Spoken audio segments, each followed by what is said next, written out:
Hey everyone, happy Thursday on a day that feels like a Friday, but it's not. Let's take a moment and pause and say thanks to everyone who's making the world run. Let's start with the men and women in the military, police officers, firefighters, doctors, nurses, lab technicians, hospital orderlies, small business owners, restaurateurs, truck drivers, everyone working at the grocery stores and fast food joints, the Port of Los Angeles, Long Beach, and Oakland, and Union Station, the pilots and flight attendants. Let's listen to the national anthem.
Speaking up in all caps.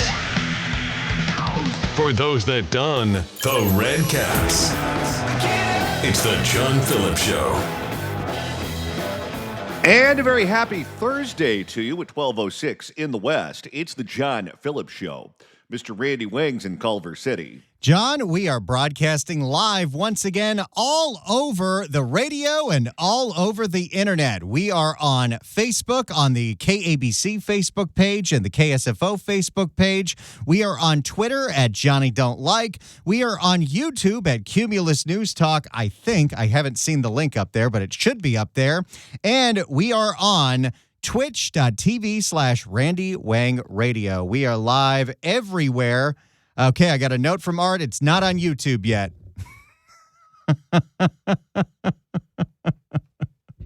Well, everything worked out great yesterday. Well, maybe they put us on Pornhub instead.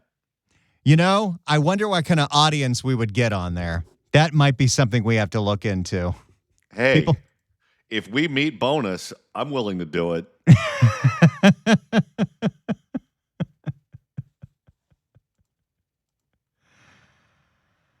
Yeah, I have no idea why this thing is not going up on the YouTube channel at Cumulus News Talk. So, all right, I guess it's not going to work on there.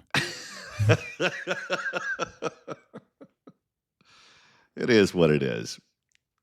800-222-5222 is the telephone number. 1-800-222-5222. I should check and make sure we're on all the other platforms while we're at it.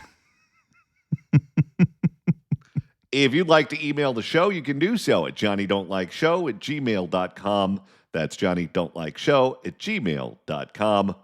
And of course, if the stream is up, you can actually comment while watching the program live. Yesterday, we had a lot of audience participation in the program.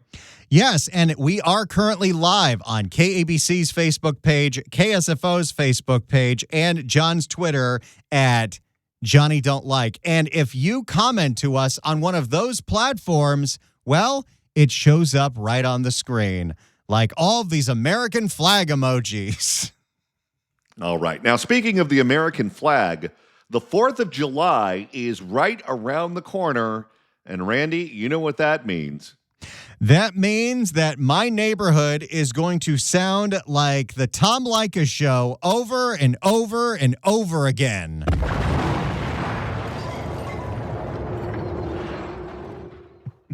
I've always wondered why on the 4th of July, to celebrate America's independence, we make every city in the country sound like Hiroshima.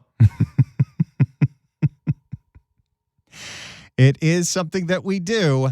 And even though it's not allowed, and even though it's not something that we're supposed to be doing, people do it all the time. And there is so much of it everywhere that there's very little enforcement, if any. So let's see what the locals say they're going to do to crack down on all the illegal fireworks starting in Southern California. Let's see what they're planning to do in LA County. Here's a report from Fox 11 in Los Angeles. The fireworks were a huge part of World Cup celebrations, and of course... Did Christine just drop the D? I think everyone's dropping the D. Yeah, I think so. Independence Day, but illegal ones can spark deadly fires and can result in criminal charges. Fox 11's Nick Garcia. Good morning, Nick. Not a great place to do a live shot. Is there one sober person in that entire facility? Of course not. You can't watch soccer sober. Hey there, Christine. Hey there, Christine. Yes. Well, of course, the fans here really... By the way, do you notice if you're watching the stream live, the Fox 11 reporter has a mic flag that says Fox Local so that people in California don't confuse them with Fox News and then probably say something nasty on the air. Well, there's a few different reasons that they're using that branding. It's so that they can also do this live hit on KTVU because they're all part of the Fox Local brand. But yes, that definitely helps them in the city of LA as well as the Bay Area. Big win for Team USA, and one way they celebrate big wins is with fireworks, but law enforcement officials warning people just how dangerous illegal fireworks can be. Take a look. There was so much booing going on in there. Wait, isn't this when they're supposed to bring Fire Marshal Bill back out? Oh, yeah, and they start telling you how a 12-year-old is going to lose his hands this weekend. Mexico's win over Ecuador Tuesday night had people setting off illegal fireworks across the Southland. Yeah, that's how I know that the game is over, because I start hearing boom, boom, boom, boom, boom in the San Fernando Valley. In Pacoima, Santa Ana, and East LA. With the World Cup, there have been a lot of fireworks going off. Last night. I mean, no, shout out to Mexico for the win yesterday. Yeah, that was really cool. I think fireworks are fun. I don't know. I don't have a strong opinion. She sounds like the average Californian. She might be. No, I don't know enough to give you any good information, but good luck finding someone who does. After those fireworks. But LA County District Attorney Nathan Hochman is reminding people that an illegal show in the sky will lead to a show of force from law enforcement. We are dealing in this county with a monumental problem, dealing with fireworks and illegal explosive devices. Hochman recently holding a press conference with... Now, if George Gascon was still the district attorney of LA County, he would have said, idiots in Van Nuys launching fireworks is a crime of poverty. But if the fireworks are big enough, when exactly do they cross into bomb territory? Pretty quickly. Fire and police officials ahead of this weekend's July 4th holiday. What may seem like a tradition and a way to celebrate, and the reality is illegal fireworks, again, have irreversible consequences. Hochman says over the past couple years, thousands of pounds of illegal fireworks and explosives have been seized. We're going to come after you. That if you basically want to engage in this incredibly dangerous and risky activity in our county, that we have a cell door with your name on it. In some cases, disaster struck before they were discovered, as there have been several deadly incidents involving illegal fireworks. Yep, this is the town I live in. Okay, that's a bomb. That is not fireworks. One moment of celebration is never worth the loss of a life, a home being lost, or an entire neighborhood being vacant for a considerable amount of time. Okay, but how can you catch them? Because they're going to be going off everywhere. Now, their best advice really is to just stick to those professional fireworks shows instead of risking criminal charges or hurting yourself or someone else. Live in Highland Park, I'm Nick Garcia. Fox 11 News. So there you go. That is what's going on right now in Los Angeles County when it comes to cracking down on the fireworks. But Johnny, it's not the only place that's trying to crack down on the boom, boom, boom, boom, boom. You don't say. We've also got a report from KPIX on what they're trying to do in Alameda County. For more on this, here is KP. And remember, we are now 3 years past when 4th of July happened in Oakland and somebody decided to launch a bunch of illegal fireworks at the basketball court. Oh my God, they melted the basketball court. How could we forget? And with the 4th of July approaching on Saturday, fire departments around the Bay Area are reminding people to skip the at-home fireworks. And as Maddie White explains, Alameda County has a new warning and a new way to hold people accountable. Hey, that's the name of our podcast. They're giving us a plug. Brakes on backyard blasts before they become brush fires. Here in the Hayward Hills area, this has been a hotspot for illegal fireworks calls in recent years. That's according to Alameda County officials. Up there, any type of spark could light a fire and it could be a disaster. Last summer, Alameda County Sheriff's deputies responded to more fireworks calls than their department could handle. A lot of the... You don't say. Guess what's going to happen this year? We're going to be completely overwhelmed. The community members did have concerns. It's why this 4th of July, they're changing their approach. Making sure that people know that they could be held accountable. An unincorporated... Hey, that's also the name of our podcast. That's 2 plugs. Starting to think it was a good idea to name it that. Rated Alameda County. Party hosts could now be on the hook for illegal fireworks. Holding social hosts accountable. If fire... Boy, that is the word of the decade, isn't it? Social hosts? I don't know what that means. Fireworks are set off at your party. You could face fines ranging from $500 to $1,000, even if you didn't light the fuse. In the unincorporated areas of Alameda County, yes, all fireworks, including safe and sane fireworks, are illegal. What is safe and sane fireworks? The sparklers and the snakes? Because those are just stupid.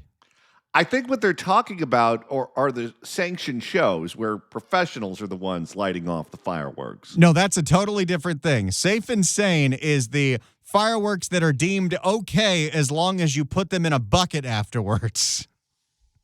Plus, not to get too in the weeds, the fire crews say even the safe and sane fireworks can quickly ignite dry vegetation. Okay, who came up with that shot? Because I love it. Not to get too in the weeds as they drag the news camera through a bunch of weeds. Gives you a highlight, though, of what exactly could be ignited because of some dumbasses. Particular concern this year, the combination of warm and dry conditions creating tinder for brush fires, and the fact that 4th of July lands on a Saturday this year, drawing lots of revelers out of their homes. Alameda County's new ordinance comes as the Bay Area Air District is also urging people to skip backyard fireworks altogether, saying the smoke can trigger dangerous spikes in air pollution, especially for children and seniors with asthma and heart disease. It's among the reasons why firefighters are urging this. Just being a good community member and just thinking about your neighbor. Yeah, well, guess what? It's going to look like Fallujah. The safest way to celebrate is to leave the fireworks to the professionals and enjoy one of the many public displays happening across the Bay Area. The United States is coming up on 250 years, and we should all be able to celebrate that in a safe and effective manner. Look out for your fellow Americans. Exactly. Or if you live in Orange County, just look in the direction of Disneyland. You'll see a whole bunch of stuff. Now, isn't it Orange County, I think Anaheim to be specific, who made the public announcement that they are going to police their city for illegal fireworks with drones? They're going to start using drones, and they started this last year, and they actually fined a landlord in Stanton a whole bunch of money, and he says, hey, that wasn't me. That was my no-good tenant. Okay, that sounds like the dumbest idea I've ever heard of before in my entire life. Well, why's that? Because that just gives the kids something to aim at. Teenagers with fireworks are our version of Israel's Iron Dome. There is no way any of those drones are coming back to that police station safe and sound. You know what I would do if I wanted to arrest all the teenagers setting off illegal fireworks? What's that? I would go to the ER and arrest anyone who only had 4 fingers left. That's the way to catch them.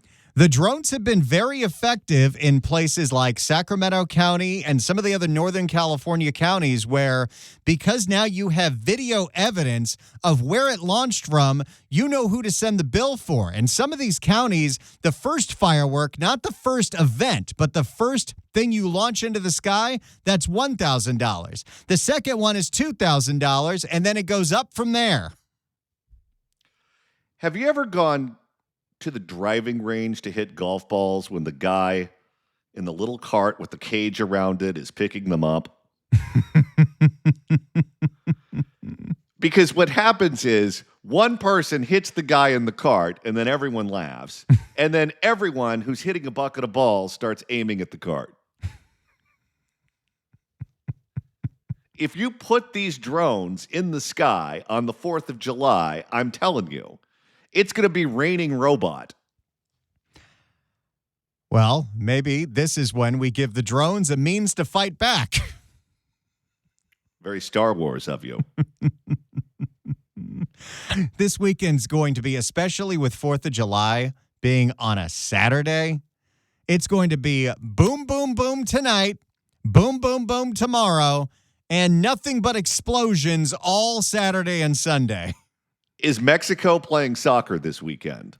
Oh, that's a very, very, very good question because that's only going to make it worse. Let's see. Mexico World Cup. Their next game is on Sunday at 5 p.m. They're playing England. Okay, if they win at midnight on Sunday, it's going to look like 12 noon. And you can always tell. If Mexico wins the soccer game, the bullets go vertical. If they lose the soccer game, the bullets are horizontal. That's how you can tell. Be careful out there, kids. It's the John Phillips Show.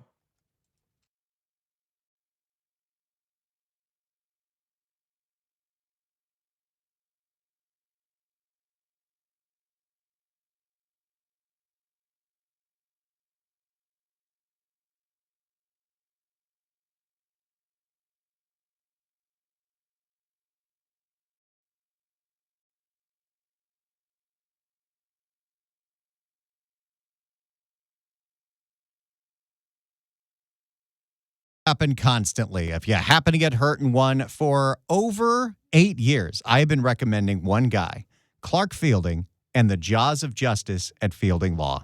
At 833-88-SHARK, 833-887-4275, 833-88-SHARK. Even a minor accident can lead to a major long-term injury. So don't go at this alone. Get the Jaws of Justice on your side, helping you out with your case. That's Clark Fielding at Fielding Law. 833-88-SHARK, 833-887-4275. Clark Fielding has got 5-star reviews on Yelp and Google. This is the guy you want in your corner, helping you out with your case, so find out if you have one. Get a free consultation from Clark Fielding and the Jaws of Justice at Fielding Law at 833-88-SHARK, 833-887-4275. Hurt in an accident? Bite back. Call Clark. 833-88-SHARK. ClarkTheSharkLaw.com.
It's the John Phillips Show. 800-222-5222 is the telephone number. 1-800-222-5222. If you'd like to email the show, you can do so at johnnydon'tlikeshow@gmail.com. That's johnnydon'tlikeshow@gmail.com.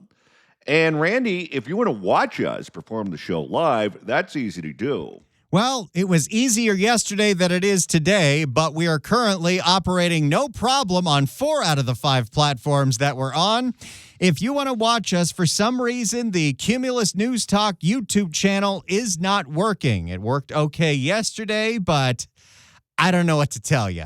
So if you want to watch this show live and you want to comment on everything that we're doing on the screen, you can go to 4 different places. You can go to Twitch at Randy Wang Radio. You can go to X at Johnny Don't Like. You can go to KABC's Facebook page, and you can go to KSFO's Facebook page. We are live on there. All the links to all of those are also at KABC.com and KSFO.com.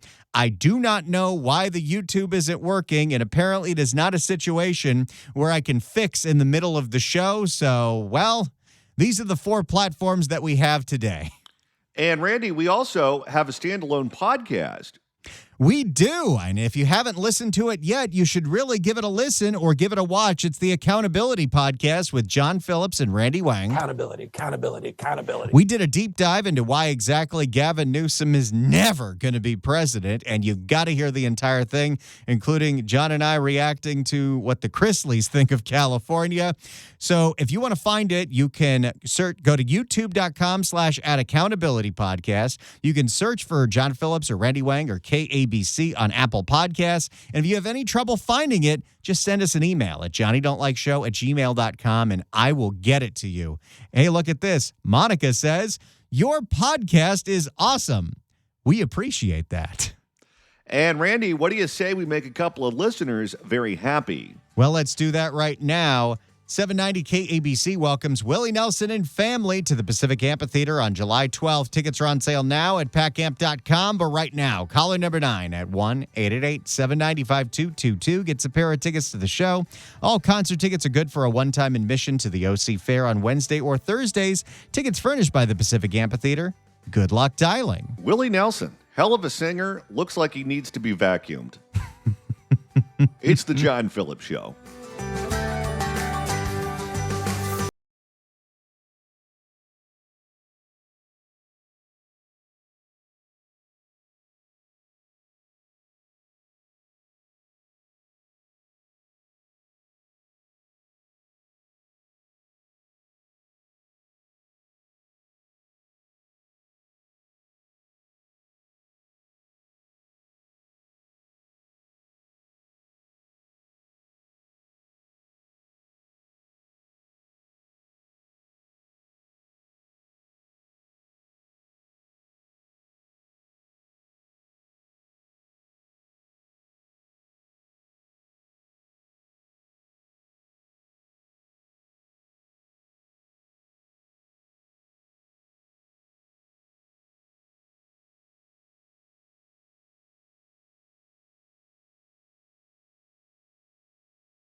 It's the John Phillips Show. 800-222-5222 is the telephone number. 1-800-222-5222. If you want to email the show, you can do so at johnnydon'tlikeshow@gmail.com. That's johnnydon'tlikeshow@gmail.com. And Randy, you now have the option of watching us perform the show live and participating in the content. Yes, the 4 platforms that seem to be working no problem today are Facebook. You can go to KSFO's Facebook or KABC's Facebook. You can also go to Twitter, X at Johnny Don't Like, and it's streaming live there. You can also go to Twitch at Randy Wang Radio. All of those links are also at KABC.com and KSFO.com. And if you use any of those apps, if you send a comment or you write in the chat, we'll be able to post it on the screen. Like this comment from Monica referencing potential governor Javier Baccaria. Scrub it. The YouTube, for some reason, is not working, and we're trying to figure out why that is, so we'll definitely have that going for you Monday if we can't figure it out by 3 o'clock. All right. Well, all of the 4th of July celebrations and preparation for celebrations are going on. The people of Boyle Heights are still dealing with a fire that hasn't been fully extinguished and an odor that, well, you can smell pretty much everywhere. You can smell it right here. Karen Bass took NBC4 on a little tour of the disgusting runoff that is still going on at the food warehouse fire. For more on this, we go to a report from NBC LA. All right, now to an exclusive look at the damage from the Boyle Heights warehouse fire. NBC4 is continuing to push for answers with a tour of the facility alongside LA Mayor Karen Bass. NBC4's John Klimak joins us live from Boyle Heights. And John, you just spoke with the mayor about all of this. What's the update there? Yeah, Annabelle, this is the closest, really, that we've gotten to the building and to see what exactly burned inside. So before this airs, I do want to point out to our viewers that there are some images in this because we're talking about the flesh of some animals. You mean the pig feet? The thought of that odor permeating my neighborhood makes me want to dry heave. That might be a little graphic to see. You felt it important to be here on site, up close and personal with this. Absolutely. Why? Sometimes I think you can tell why I pick a specific rap. Absolutely. Absolutely. Well, it's important for me to see and experience exactly what our neighbors are experiencing. And the odors are, overwhelming. Yeah, first and foremost, that's what you noticed right away. Absolutely. Get that woman some smelling salts. Absolutely. But they're also still complaining about respiratory issues, headaches. You can't really tell from here so much, but these are homes. Yeah. All up and down. Kind of like in that area. Yeah, these are families that live here. You don't say. The houses are homes? What a insightful thought, Mayor.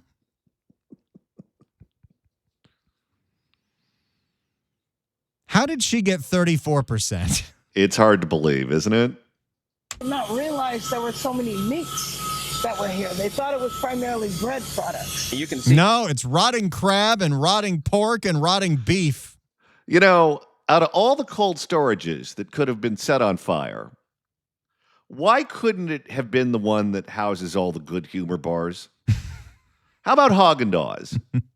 How about whatever company makes the thrifty ice cream? How about that? No, it had to be the pig's feet.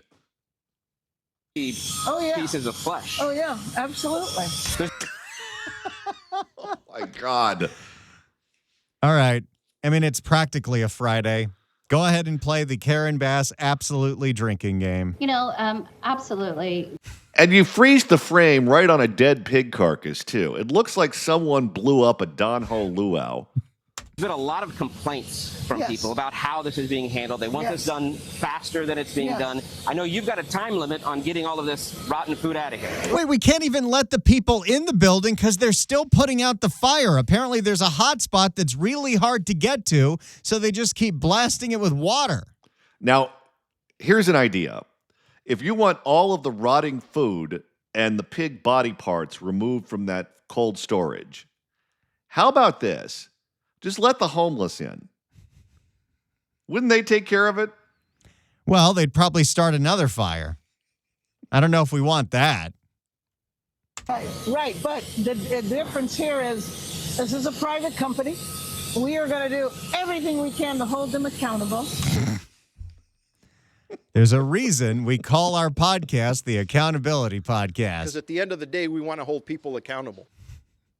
This is 85 million pounds of food. And it took quite a while to get to this stage because the fire... You know, I don't know if you've watched any Barbara Ferrer press conferences before, Karen Bass. I sure have. What she is wearing, a surgical mask, isn't doing a damn thing. Yeah. No, shouldn't she be in a full-on hazmat suit? She should, but at the very least, she should be wearing a KN95 respirator. That mask isn't protecting her from anything, especially the smell. If I were to go down there and observe the wreckage that is that cold storage, I would dress like I was going to the moon. You can smell it right here. It wasn't out. I mean, then this needs to be done as fast as possible. If it isn't, they need to tell us why. But well, currently, the fire's still not out.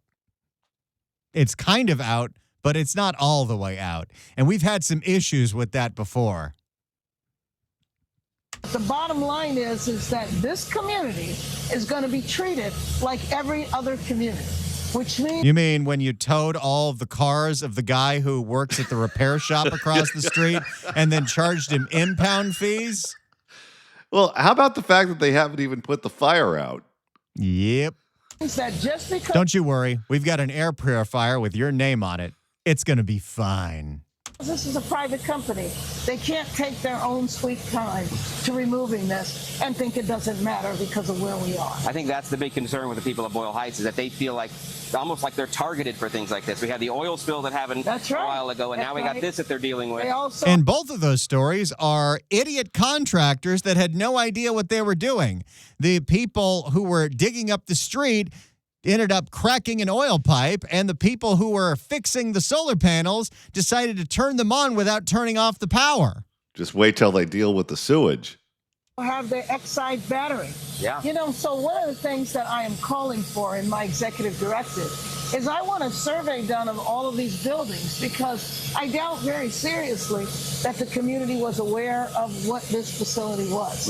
Well, it's a facility that stores a bunch of food. It's not like we're talking about the aerospace facility in Garden Grove that had chemicals that when that leak happened, the entire neighborhood was about to explode. This is just a refrigeration facility that ended up leasing their roof to a whole bunch of solar panels. And when solar panels catch on fire, it's an environmental disaster.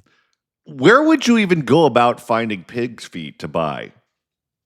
You never seen pig's feet at the market? No. You got to go to a Vallarta, my friend. You got to live. You put one of those in a little soup pot, you get a stew going. I want people to have the information. You go to the Asian market, they'll sell you chicken feet. I go to Trader Joe's.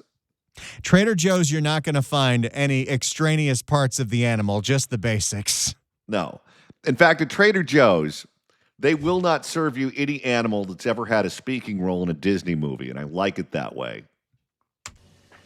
I want to tell you what's happening today. You see this white tarp. They're starting to put this all around the building. That could potentially help with some of the stench. It's not.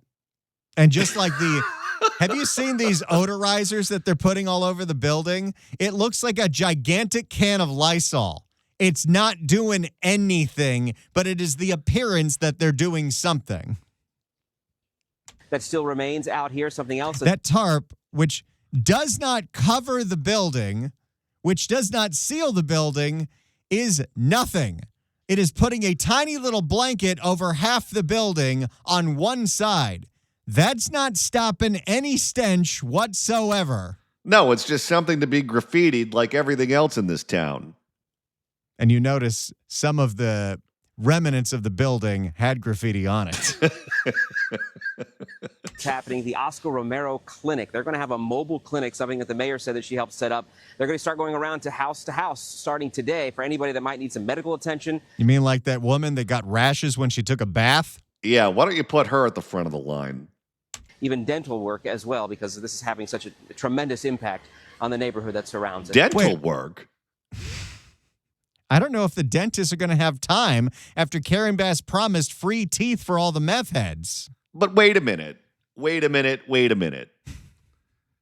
Just because there's rotting pig feet in your community and a cold storage was set on fire and burned for a long time doesn't mean I should be on the hook for your crown. Reporting in Boyle Heights, I'm John Cadiz-Klimac, NBC4 News. John, that's some great work. You addressed a lot of the questions that so many people have out there. Thank you for that. Meantime, let's talk about those resources. As you heard John mention, they are available for those impacted by the Boyle Heights warehouse fire. A one-stop mobile clinic will offer those. How much money are they getting? I'd like to know. Healthcare services, recovery services, and essential supplies. It will stop at different. More air purifiers. Can you imagine what they're going to find, though? Every 8-year-old kid is going to have the lungs of a 95-year-old smoker. Public places throughout the neighborhood every day. Communities need health care during the crisis and the continue. Is he holding the microphone upside down? It looks like it, yes. And this is the doctor they got? You know what they should have done? They What's should have that? gotten this guy one of those microphones that Bob Barker used to have when he hosted The Price is Right with a little ball at the end. Mm-hmm. Because you can't ever mistake the front for the back. And the continuity of this care is even more vital. We continue to ask our leaders, our community partners to support us. No one could flip the microphone over for him? Nope. They just let him do it? Yep. Karen Bass looks very unhappy to be there. Why does she want 4 more years of this job? I don't get it. This guy seems like the kind of guy where he goes, hold on, I need to make a phone call. And he picks up a shoe and holds it to his face. And this is the doctor they got. And the much needed resources for our community. And for a full list Wait, of was where this the guy that gave CPR to Michael Jackson? I don't think it was that guy. Did he perform plastic surgery on Kanye's mom? will be and when, visit our website, nbcla.com.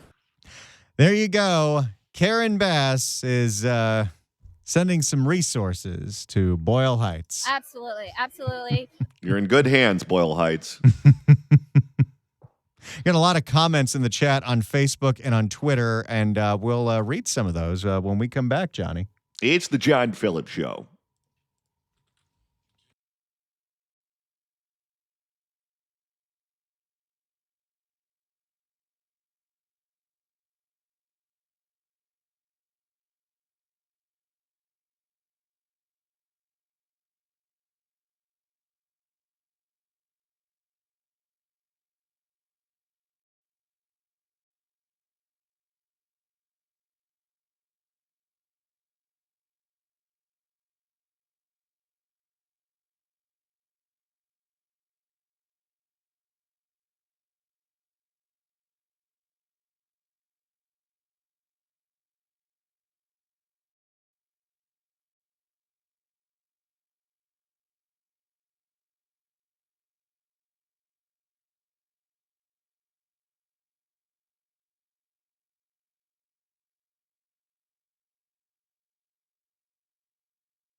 It's the Chad and Phillips Show. 800-222-5222 is the telephone number.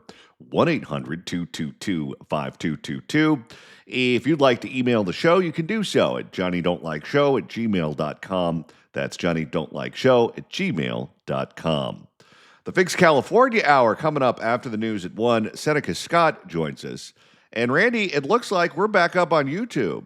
Well, kind of. I wanted to see if it was something on my end or if it was something on YouTube, and it does seem to be working fine if I plug it into the YouTube channel that I have, not the company's one. The bureaucracy is real.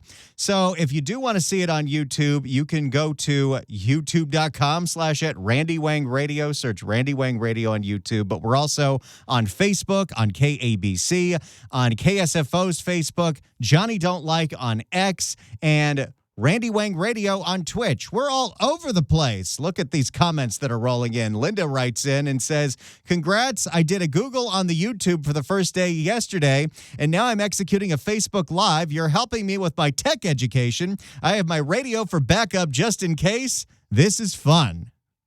And Bridget writes in, I love Seneca Scott, which is great. If everything works out, Seneca's going to be live on the video. Fingers crossed. Let's go to Amy in San Clemente. Amy, hello. Hi, John. Hey, I can't believe you don't know what Safe and Sane fireworks are. They're the ones that they sell at those little stands that pops up this time of year. In Orange County, there's only a couple cities that can sell those. I know Costa Mesa is one of them. But I did a report on this when I was in the 4th grade, and that was in 1964. So... and I'm still laughing about the pig's feet. But that's my comment. Well, if you were to pin me down and say, John, just give me a guess. What does Safe and Sane fireworks mean? My guess would be it's when someone lights them off and they're only moderately drunk. They're not obliterated. Oh, that's what they're, they do have those stupid little snakes, but they're the sparklers and the small cones that, you do it in the street. And like I said, Orange County's real strict on that. You have to have a permit to sell at the stands. And actually, my brother-in-law did that about 30 years ago. But anyway, so that's my comment. And yeah, the pig's feet thing was pretty funny. Have a happy 4th. You too. Thank you for the call. Johnny, we're getting requests now for things that maybe we'll play if we have nothing to do at 2:30. Monica wants to know if we can play the Katie Porter phone call. Everyone requests that. It's the most requested thing that we get on this show. The story of a listener told to us secondhand about a buddy of his that allegedly went home with Katie Porter. To go back to that caller, the more I think about this, these Safe and Sane fireworks, these small fireworks, may not be a good idea after all, Randy. And why's that? Think about this. If they're going out and telling the community the only Safe and Sane fireworks out there are fireworks that are small enough to fit in a mailbox, they might regret that.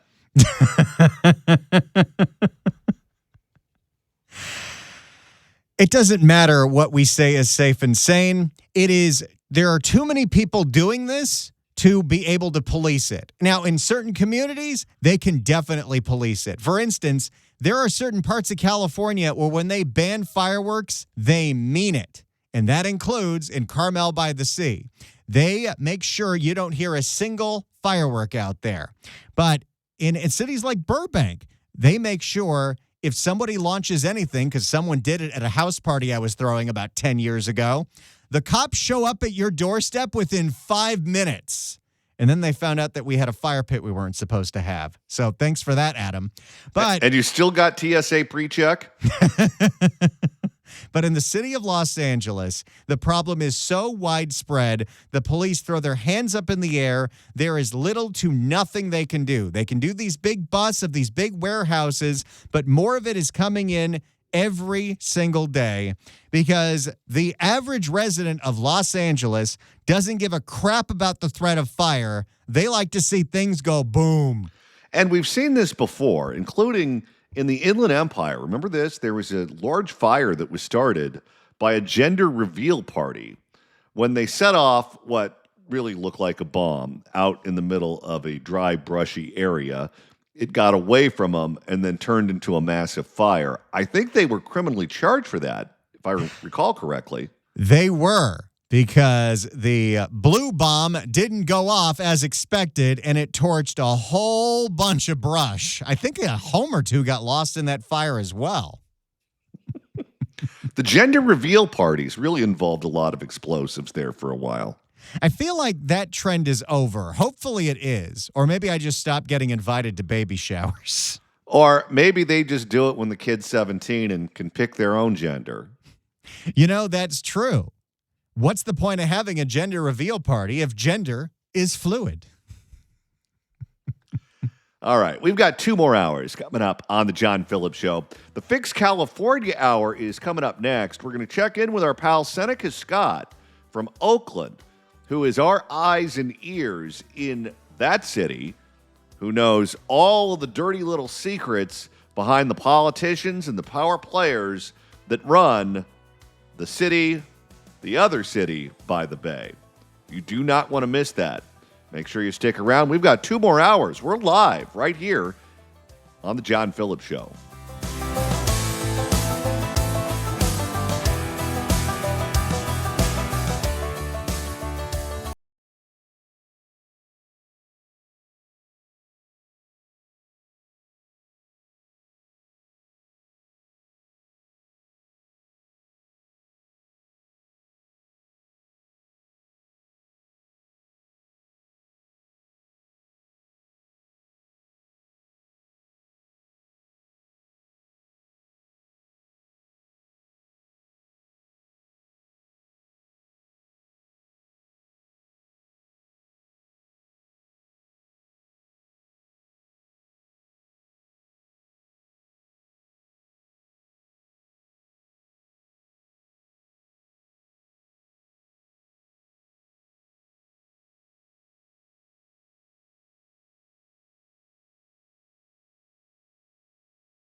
not right here.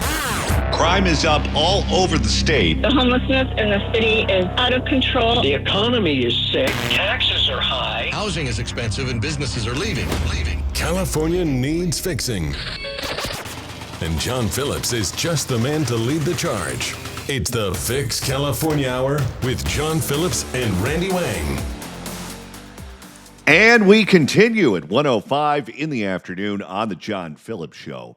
Mr. Randy Wang's in Culver City. John, we are streaming live on the AM radio. We're streaming live on AM streaming, and we're also live on video. We are at X at Johnny Don't Like, the KABC Facebook page, the KSFO Facebook page. We're on Twitch at Randy Wang Radio. All of these links are at KABC.com or KSFO.com. And temporarily, we are back up on YouTube on my personal channel at Randy Wang Radio. And you can comment in there. And in fact, the comments for that go right there on the screen, and I can put them on there. Radio Roger writes in is saying, thanks, Randy. You need another person to monitor all these apps, to which I said, we don't have a budget for that. 800-222-5222 if you'd like to call into the program, 1-800-222-5222. And right now, it is our pleasure to welcome our next guest to the program. He is the host of the Gotham Oakland podcast, which you can find on YouTube. He's also a Bay Area political consultant who you can follow on X at Seneca Speaks 21. Seneca Scott, welcome. Thanks for having me, guys. Both of you at the same time. Well, thanks for stopping by. And you are our first guest ever on video on the program. What an honor. Thank you. Appreciate it. Well, thanks for stopping by. All right, so let's start out to finding out if there's any update on our pal Sheng Tao, the former mayor of Oakland, who was arrested by the feds, who's being charged with various crimes related to corruption. We know that she was working with her attorneys to try to figure out what the strategy would be. Do we know anything about what Sheng plans on doing? Nothing definitive, just the rumor mill. But the scuttlebutt is that people are talking plea bargains, and we will not have the joy of having a trial, which I want a trial. You guys know I want all the snitching to happen so people can see just how corrupt things were inside the city of Oakland. But I think that there's been an enormous amount of pressure to avoid that, and that the Sheng, her boyfriend Andre, and the Duong family are allegedly discussing snitching on the Bontas. So that's all scuttlebutt, nothing concrete. But my sources they tend to be not too bad. So we'll see what happens. Well, on the subject of the Bontas, that's an interesting subject that you brought up, because we have seen a lot of figures, bold-faced names in California politics on the radar of the feds. We can start out with Sheng Tao and her partner, Andre. There she is right behind you.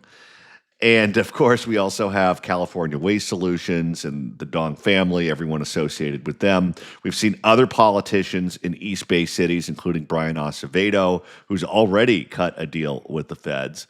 And then you move to Sacramento, and you have Dana Williamson, the former chief of staff for California Governor Gavin Newsom. You have the chief of staff for the current Democratic nominee for governor, Javier Becerra, who is already cutting a deal with the feds. And now we have the story that Gavin Newsom himself is being looked at by the feds. He is the source of that. We don't have any of that confirmed by the feds, but he's saying that they're looking into the business dealings of his wife, and that is the subject of an investigation at the federal level. And so what I hear most from people when they hear all of these investigations are going on, all of these people are being looked at, how in the world is it that Rob Bonta has avoided the attention of the feds? Well, he is the Attorney General of the most powerful, or at least the most important state economically in the country. Up until less than 2 years ago, the president for 4 years was a close ally of his, and the vice president was a former, not former, but a colleague of his. Quick fact, for those of you who don't know, who don't follow myself or this program, it was Kamala Harris's personal lawyer who is now the lawyer for Shin Tao. So I think that he was being protected, like many of the Democrats are being protected from the waste, fraud, and abuse that is pretty much party-wide. And I'm not saying it's unique to only Democrats, but I think he was being protected. And also, these sorts of criminal investigations take some time, especially when you're talking about federal cases to build. And so it is very conceivable that if you, and also one thing to note, Harmeet Dillon, who has a big bone to pick with a lot of these people, comes from San Francisco, and she is the Attorney General for Civil Rights appointed by President Trump. So even if they started investigating on day one of taking office, you probably wouldn't see anything to write about now. So the timeline matches with the administration and the change in the power. That's my hypothesis anyway. And of course, you mentioned that there are negotiations that are taking place right now with some of these people who have been accused of crimes. And if they know information related to the Bontas or anyone else that's of interest to the feds, that could be used to make sure they spend less time in prison or their sentence is less severe. So that's something that could be being negotiated right now as we speak. That is speculation, far as I know, but if I was in the position of definitely Shin Tao, who didn't allegedly have a pardon already negotiated with Trump, as the Duong family is alleged to have. If you remember, they sought special permission to travel to the inauguration.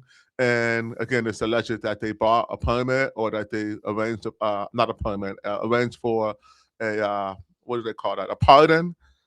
So anyway, that's all speculation, but Shin Tao is poor. She doesn't have any resources. She's depending on the Duongs or whoever's paying for her lawyer. We haven't figured that out yet. I doubt that Jeffrey Tsai is working for free with no benefit to himself to protect someone who, again, is already been sort of cast aside by the Democratic Party. So the only thing I could think of is that they're protecting her because she knows things that could bring down Rob Bonta and his wife, Mia Bonta. So I think we're going to see some explosive things happening this summer. At least I hope that we will. And, you know, Shin, if you're listening, just snitch. Just snitch. You don't deserve this. Much more powerful people who have done much more crime than you are going free while you're taking the brunt of the blame. That is one thing that I do agree with her from her famous speech when she was like, I'm not going down like that. It's one thing I agree. If she was rich, it wouldn't be happening to her. Look, it happened to Newsom, his wife, or the Bontas. But hopefully that's changing, and California will see some justice for the California crime family, as I call them. I mean, they have run roughshod over us and got filthy rich in the process. Well, maybe Shing's listening. Maybe Shing's watching. You never know. Never know. All right, let's shift gears here and talk about the election that took place earlier this week well, I guess it would be Colorado this week, New York last week. We saw similar results in Maine, where DSA candidates came on strong against Democratic incumbents, sometimes longtime Democratic incumbents. In New York, 3 of them were endorsed by the Mayor Mamdani, and he went 3 for 3 in that election. We have an upcoming election in the state of Michigan where another DSA candidate could take out another longtime Democratic congressman. One could be the Democratic nominee for U.S. Senate in a statewide race there. And it looks like the wind is at their back right now. And it's not just in one geographic area. It happened in Maine, New York, Colorado, could be Michigan, could come here to California. We know that Doris Matsui is being challenged for re-election in the Sacramento area. Do you see the DSA right now on the ascendancy, thinking that the sky is the limit? Absolutely. So when you're talking about the populist pendulum in history, not just America, but let's just take America for a second. When you're talking about how pendulums swing and how the oscillations get larger and more volatile as you get closer to collapse, which mimics financial markets, political markets work the same. So when you're talking about the populist pendulum, let's go back to Bush. Then we had Clinton. Then we had W. Then we had Obama. Then we had Biden. Then we had, then we had Trump. Then we had Biden. Then we had Trump again. That Biden, Obama, Trump, Biden, Trump again, that is that pendulum oscillations getting faster and bigger and more volatile. When you look at populist pendulums in history, they tend to get stuck and broken on the side of communism, right? So when people can no longer compete economically, they compete for more superiority. That's the first part that the soggies, the communists, are wisely able to exploit. But I want to speak for a second about the rise of a democratic socialist of American candidates. This is very important. They deserve the wins. Besides the cheating, I'm not cheating notwithstanding, it looks like they're actually putting on their Hokas or their shoes, their Nikes, whatever you wear out here. I wear Hokas. But and they're knocking on doors. They're knocking on thousands of doors. And they're spreading their ideas to people who are upset, many of them who are insecure about their finances. And when you time that with the rise of AI, with our economy transitioning once again, and we've done this before, from horse and buggies to automobiles to the rise of AI, to the rise of first tech. I mean, we know how this works, right? And so we're going to have an adjustment, and that adjustment is going to come with some growing pains at best. And so a lot of people right now are not doing well financially. It opens up a door for that sort of populism to become popular, especially amongst young people who feel like their future, their economic future, has been robbed from bad policies. And they have a right to be upset. They have a right to be upset. We have a right to be upset. But the anger is being misplaced skillfully because they know how to exploit that lack of organizing ability amongst the right or center or whatever. So it's like, I'm trying to end this rant here. I don't want to go too long, but it's like that game of Mafia. You guys know the game of Mafia or Vampire? It goes by different names. You know what I'm talking about? No.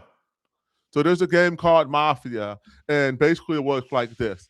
Oh, let's say Vampire. It's funner to talk about Vampire. So you have a village, and 2 people or 4 people are picked to be vampires. And the rest of the village, let's say 50 people, are all villagers. Only the vampires know that they're vampires, and they all know who each other are, which means that they can coordinate. Now, every morning, the villagers have to take a vote of who's the vampire. They get 1 vote per day, and they can oust and kill the vampire. If they kill all 4 vampires before the vampires have majority, the villagers win. And if the vampires manage to stay alive, then till they get simple majority, then they win. Vampires win the majority of the time. Why is that? Because when you can coordinate lies and deceit and the other people don't know what's happening, it's very simple to operate in that, especially once you're able to gain footholds of power, because people tend to trust people in positions of power. That's why the DSA focuses heavily on local elections and moves outward from those local elections to gain national power. So they're very skilled, but what you're looking at, now I just talked about the political side of it, and the political side of it is fair game. Everybody has the right to share their ideas. If I want to run for office and I want to pass a policy that everybody must wear white, and that's the rules I want to pass, and I'm able to get people to vote for me and pass those policies, that's the way we've set this game up here, right? As long as you're not cheating in these elections. The bigger issue is the cheating in the election, the dark money, the NGO complex, the donor advised fund network, the fact that they're able to move around all of this money and capital to be able to spread their lies and deceit, because it costs a lot more money to spread a lie than it does to tell the truth. So how do you fix it? Moderates and conservatives and all the people who are not soggy need to come together, put down their differences, and make sure that we can spread information at the same pace. That's why AI is a huge game changer. There is a role in artificial intelligence and civic renewal, from creating websites and media outlets that are quicker, from grabbing information and being able to share that information in a timely, relevant, and actionable fashion to the people who are watching. right? And so when we are in a fight, this is low intensity conflict. We have a lot of foreign enemies. Some of them we earn. Some of our foreign enemies we earn by doing the exact same destabilization we're seeing in our government to those countries. And that's the honest to God truth. And so, hey, I live in America. I'm not moving anywhere. I want to see my country succeed. But we have to understand the root cause of this issue if we're going to solve it. We are at war. These people who are the DSA does not answer to Americans. They answer to their foreign operatives. Their agenda does not benefit Americans. It benefits the destabilization of America. And you can see that being carried out in every city that they control. Let's talk about two races that are going to be coming up on the November ballot here in California that look very similar to some of these other races that we've seen in the past, where you have longtime Democratic politicians who have done a very poor job in office, who want another 4 years running their respective cities. We have Karen Bass in LA, who's running against a DSA candidate, Nithya Raman. And in Oakland, we have Barbara Lee, who, while she isn't a longtime mayor, she moved over from the congressional seat, is a longtime fixture in East Bay politics. Do you see both of them as being extremely vulnerable to the DSA this cycle? So, yes, Karen Bass, yes, she's going to lose to Nithya. The only way I don't see Nithya winning is if Spencer Pratt somehow makes an organized act for his followers to vote for Karen Bass as the lesser of two evils, or the devil that you know versus the devil that you don't, and that the DSA is that much more dangerous. That notwithstanding, I don't see Karen Bass beating Nithya because of the ground game of the Saugis.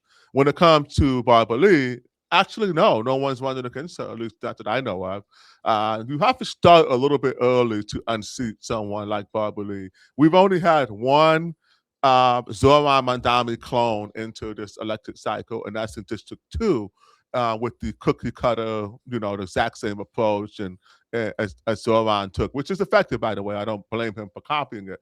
But I don't see anyone challenging Barbara Lee from the left, although I wish that would happen because somehow she gets to fake progressive while approving license plate readers and wants drones and stuff. All the things progressives and that claim that they don't want, they give Barbara Lee a pass for because it allows them to keep power and keep getting money from the city of Oakland, who controls $2 billion a year that we spend for our budget. And so I don't think it's going to happen in Oakland. I do think she's vulnerable from a moderate. See, in Oakland and San Francisco, we beat the Saugis. We've moderated our cities for the most part. And the evidence of that is the fact that Oakland and Alameda County just last night or 2 days ago approved flock cameras, which is like a big no-no for any progressive area. They don't like flock at all. And so the fact that we're able to routinely get these things passed shows that we've moderated San Francisco and Oakland. I mean, look, we've cut a bunch of heads off, bro. We cut off both DA's heads. We recalled a mayor, 3 school board members in San Francisco, another board of supervisor or something, Joe over that highway. I mean, you mess around over here, you get your head cut off. So, like old girl right here. So I'm not worried about it from the left, but I do wish that someone would run to the right or to the moderate, to the middle from Barbara and expose the fact that she's just a complete. You know what? If you're watching and listening, you're going to get this first. Don't tell anybody the secret, though. If you're watching and listening, do not betray the trust of this club. But I'm going to file for mayor, and my platform is going to be, I'm only running because there's a 8.5% chance that Barbara Lee dies before November 5th because she's 80. And there's a 35% chance she dies during her term over 4 years if she wins. And that's going to be it, because I don't have time to run for mayor. I'm doing too much around the country. But I will use all the clout I have, if any, to draw attention to her advanced age and the fact that you're really putting the city of Oakland in the hands, who's actually for more power, by the way, and a stronger mayor charter amendment in the hands of an 80-year-old who's already showing evidence of dementia and being a sundowner. I mean, it's just a joke. Oakland is a joke right now. Anyone supporting Barbara Lee You know why you're doing it. You're doing it because it puts you close to power. You don't usually be thinking this lady is capable of running the city. That means you're a joke too. You're a grifter. You're doing it for your own personal gain. While Oakland suffers, and shame on you. And I'm not going to drop any more f bombs on the show, but or middle fingers. But you know what I would say if I wasn't restricted. All right, we have some breaking news there. Seneca Scott, the host of the Gotham Oakland podcast. You can follow him on X at Seneca Speaks 21. Seneca Scott, thanks so much for stopping by. Thanks for having me. Anytime, John and Randy. It's the John Phillips Show.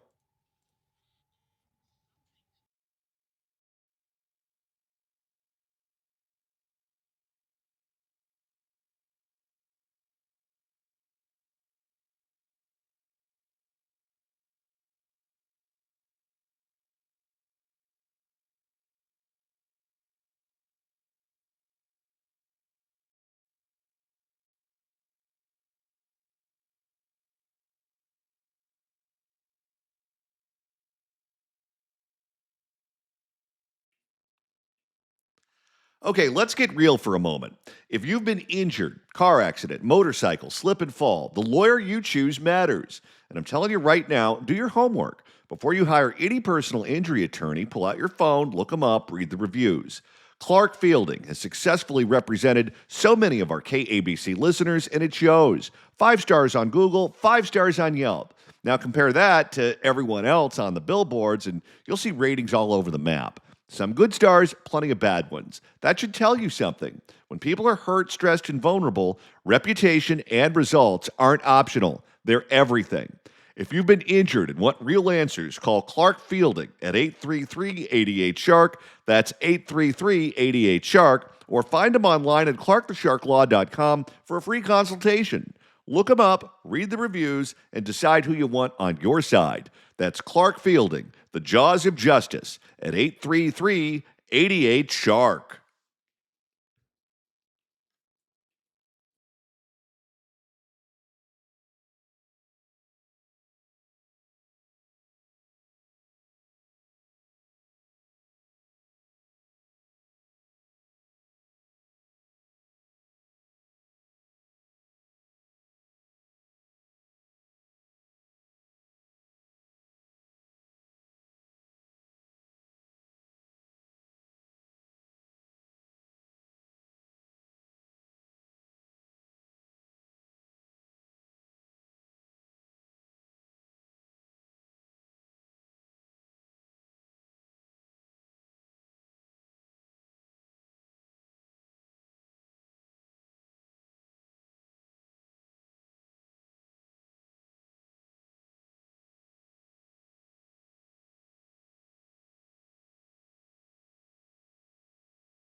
It's the John Phillips Show. 800-222-5222 is a telephone number, 1-800-222-5222. And Randy, this is the first week you can not only listen to us do the show, but watch it live and participate in real time. That's right. We are now live video streaming this noon to 3 show every single day. You can see us on X at Johnny Don't Like, and if you reply to that tweet, then all of a sudden your comments show up here. We can even put them on the screen. You can also get us on KABC's Facebook page. I believe it's KABC Radio, so make sure you follow that. And if you comment on that, it shows up, and we can put those comments on the screen. We're also on KSFO's Facebook page on 810 KSFO, and we are currently on my Twitch at Randy Wang Radio and my YouTube channel at youtube.com/@RandyWangRadio. If you comment on any of those or play in the chat room, we get to see your comments. We get to post your comments, like Monica saying, "Johnny's so cute." I like that comment. We also want to encourage you to help us spread this show as wide as possible. Now that we are breaking into the internet finally, after doing radio for 20 years, it's time to push this thing as far as it can go, and you can help out with that. Share this feed, whether you're watching on Twitter, Facebook, or YouTube, or Twitch. Just share it on your wall. Share it with your friends. Text your friends the link, what have you. We want as many people watching this every single day from noon to 3 as possible. And, of course, if you want to email us, you can do so at johnnydon'tlikeshow@gmail.com. That's johnnydon'tlikeshow@gmail.com. And you can call in at 800-222-5222. And right now it's time to open up the California Crime Blotter. It's happened yet again. I see. Time for the California Crime Blotter. And Randy, this one involves gift cards. Specifically, a contractor that got scammed into buying $4,000 of gift cards. Gift cards only have two purposes: a last-minute gift for your nephew because you forgot it was their birthday, and scams. Well, you know what they say, Randy, when it comes to Christmas shopping, you always find that perfect gift at that very last gas station you shop at.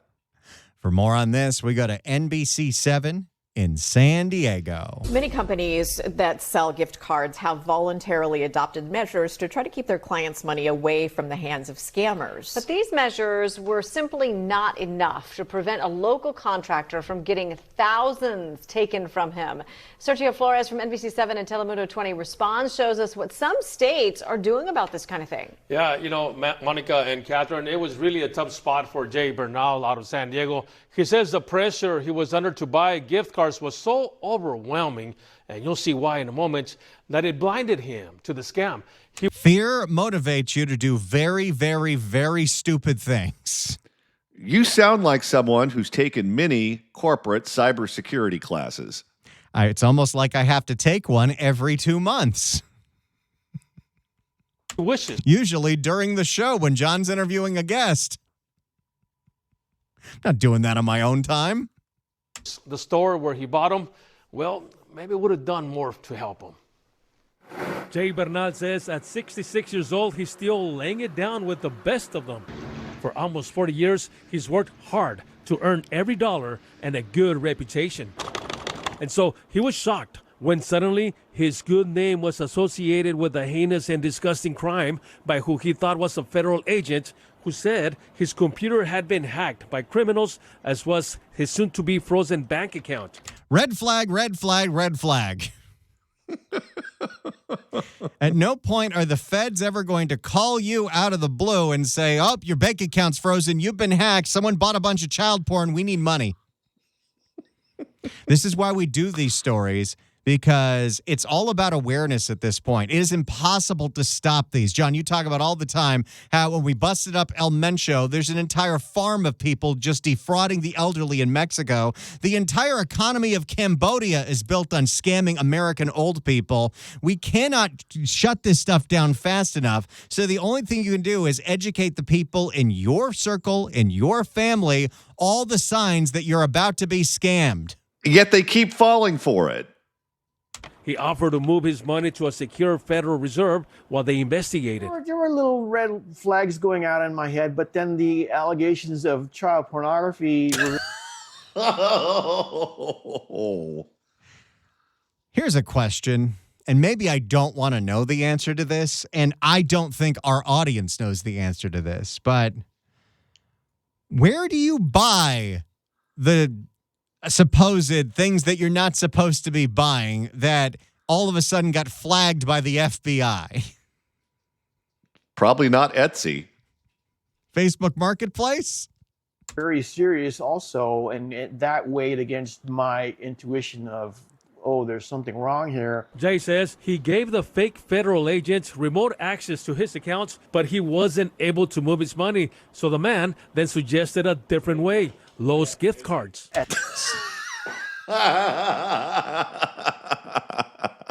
Red flag number 74. Okay, at what point? Now, we have sympathy for this guy because he was taken for a ride. But at what point do you say, all right, you are so stupid, I'm not going to say you deserved it, but my sympathy is just limited. I'm sorry. Again, these people are all thinking very irrationally. Fear can motivate you to do very, very stupid things because you are not in your right mind when you are, if you believe that all of a sudden your whole life is in shambles, you have so many things running through your brain. We see this over and over and over again. I would not say, this man's not even that old. He's in his 60s, but this stuff happens so often. The only thing you can take from it is that fear changes the way that your brain works. Maybe. At that point, I figured he must have me on a map or something because, you know, there's a Lowe's really close by. So he says 5 minutes later, he went. Yeah. At what point does the federal agent say, okay, well, you gave us your bank password, but that didn't work. How about a bunch of Lowe's gift cards? That's how the U.S. government takes payment. Into this store in Mission City, a manager increased the gift card limit from $500 to $2,000. Okay, now there's another red flag here. And this is a red flag not just on this poor contractor, but also on the people at Lowe's. Why would anyone need a $2,000 gift card to Lowe's? Okay, but isn't this guy a contractor? Yes. But okay. Why would anyone need a $2,000 gift card? I don't know. If he's someone in the business, they do large transactions. Not usually in gift cards.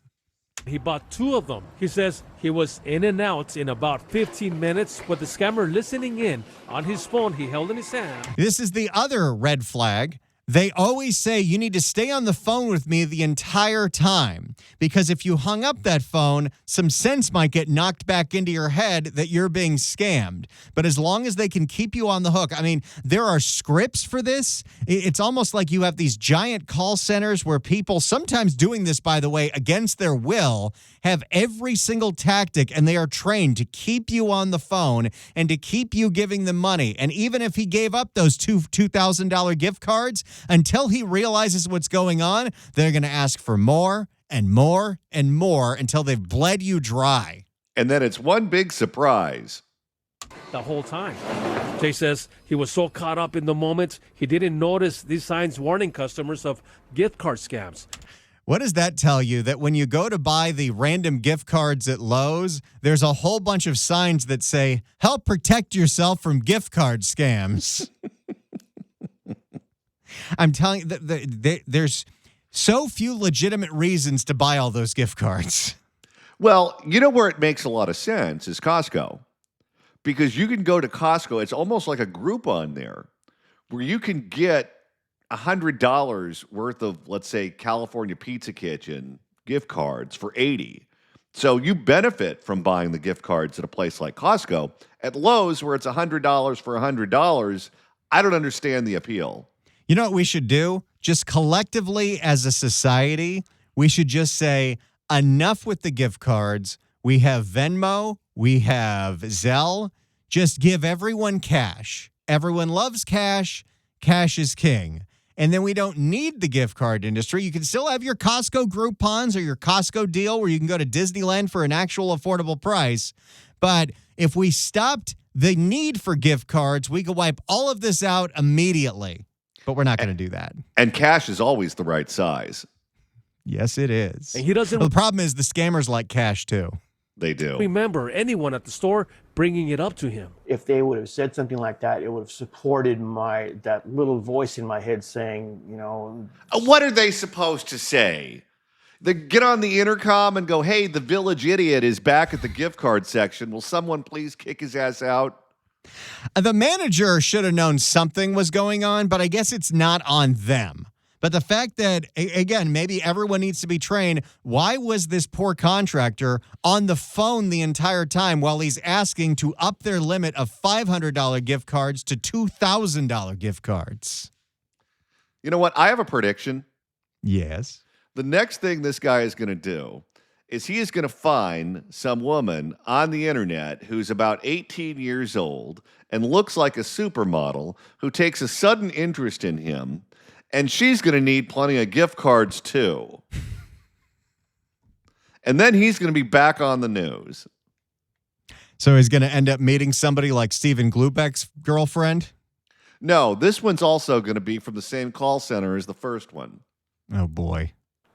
Don't do this. But Lowe's told NBC7 Response that video from their store shows that a customer service associate and an assistant manager both followed the steps outlined in Lowe's comprehensive employee training program for recognizing and responding to possible gift card scams, and asked the customer what the gift cards were being purchased for, and both advised the customer about gift card scams. Okay, so he just wasn't paying attention at all to that. Of course. I mean, you really, at that point, you don't want to think. I mean, you talk about how the fear motivates you to do something so irrational. The fear while you're in the middle of doing it that this could be a terrible idea will also paralyze you. Well, and then when you also factor in a room temperature IQ, that's a real bad combo. I sure hope this never happens to you in 40 years. Can we afford gift cards on the after pension? No, they said nothing about it. Jake says once he was out of the store, the fake agent then told him to send him pictures of the gift cards with the numbers scratched off. And if only he had some red flags. This is why we do these stories. This is why we're so glad that NBC7 does these stories. Education is our only defense against this nonsense. $4,000 were gone just like that. According to the FTC, in 2025, it received more than 35,000 scam reports totaling more than $233 million in losses, more than any year since 2021. Think about that right there that's on the screen. $233 million in just gift card scams in this country, and it goes up almost every single year. The National Conference of State Legislatures reported in February that also in the last 5 years, 6 states passed laws that required merchants to post visible warnings to customers about potential gift card fraud. Well, we have that in California, and it didn't do anything. Nope, and it sounds like they followed the rules. Well, and in California is a very specific case because thanks to Prop 65, nobody pays attention to any warning signs for everything. When you go to Starbucks and in the middle of the menu is the Prop 65 warning that coffee could give you cancer, nobody reads any warning labels anymore. Well, and to defend the stores, they're damned if they do, damned if they don't. You're always afraid of being sued for one reason or another. What do you do if you're the clerk and you think that this guy's being scammed? You go, no, sorry, sir.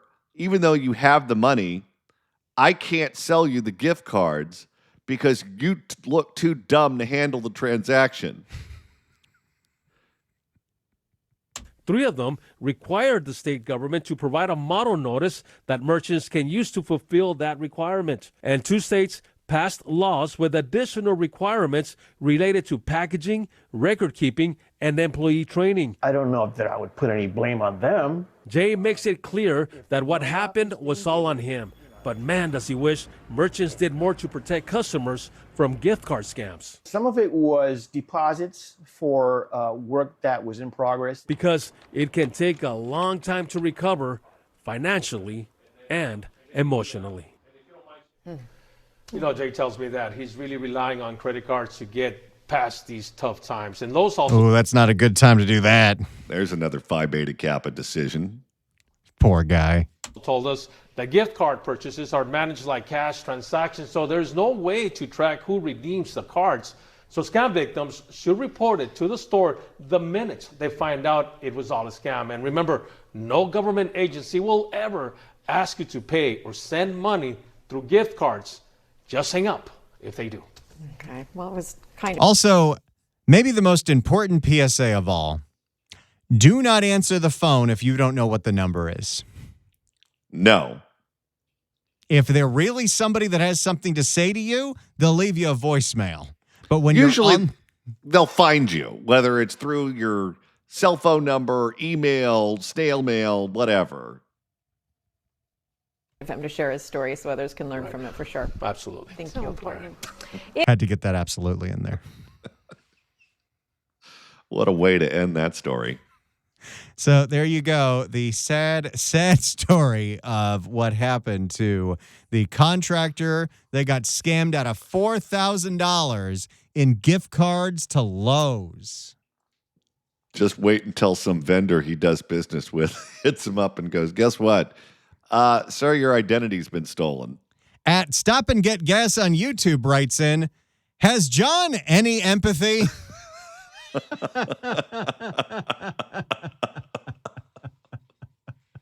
For that guy, no. Monica writes in, Johnny's too smart for that. All right. It's the John Phillips Show.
It's the John Phillips Show. 800-222-5222 is a telephone number. 1-800-222-5222. If you'd like to email the show, you can do so at johnnydon'tlikeshow@gmail.com. That's johnnydon'tlikeshow@gmail.com. And Randy, you're monitoring the mailbag. Joe writes in at johnnydon'tlikeshow@gmail.com on the $4,000 contractor scam. In 2022, I purchased a car out of state. My bank took 10 minutes of my time to assure my $12,000 wire transfer to an auto dealership was legit. So that guy is causing the rest of us a lot of grief, frustration, and time. You know, I have had multiple times where I go to buy a new laptop at the Apple store, and we're talking about spending $1,500, maybe $2,000, and the credit card puts a stop on the account. Oh, this must be fraud. He doesn't have money for that. They did that to me when I bought Disneyland tickets at Costco.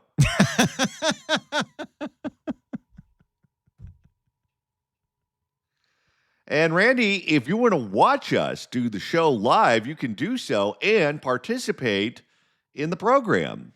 We are now live streaming every single day from noon to 3.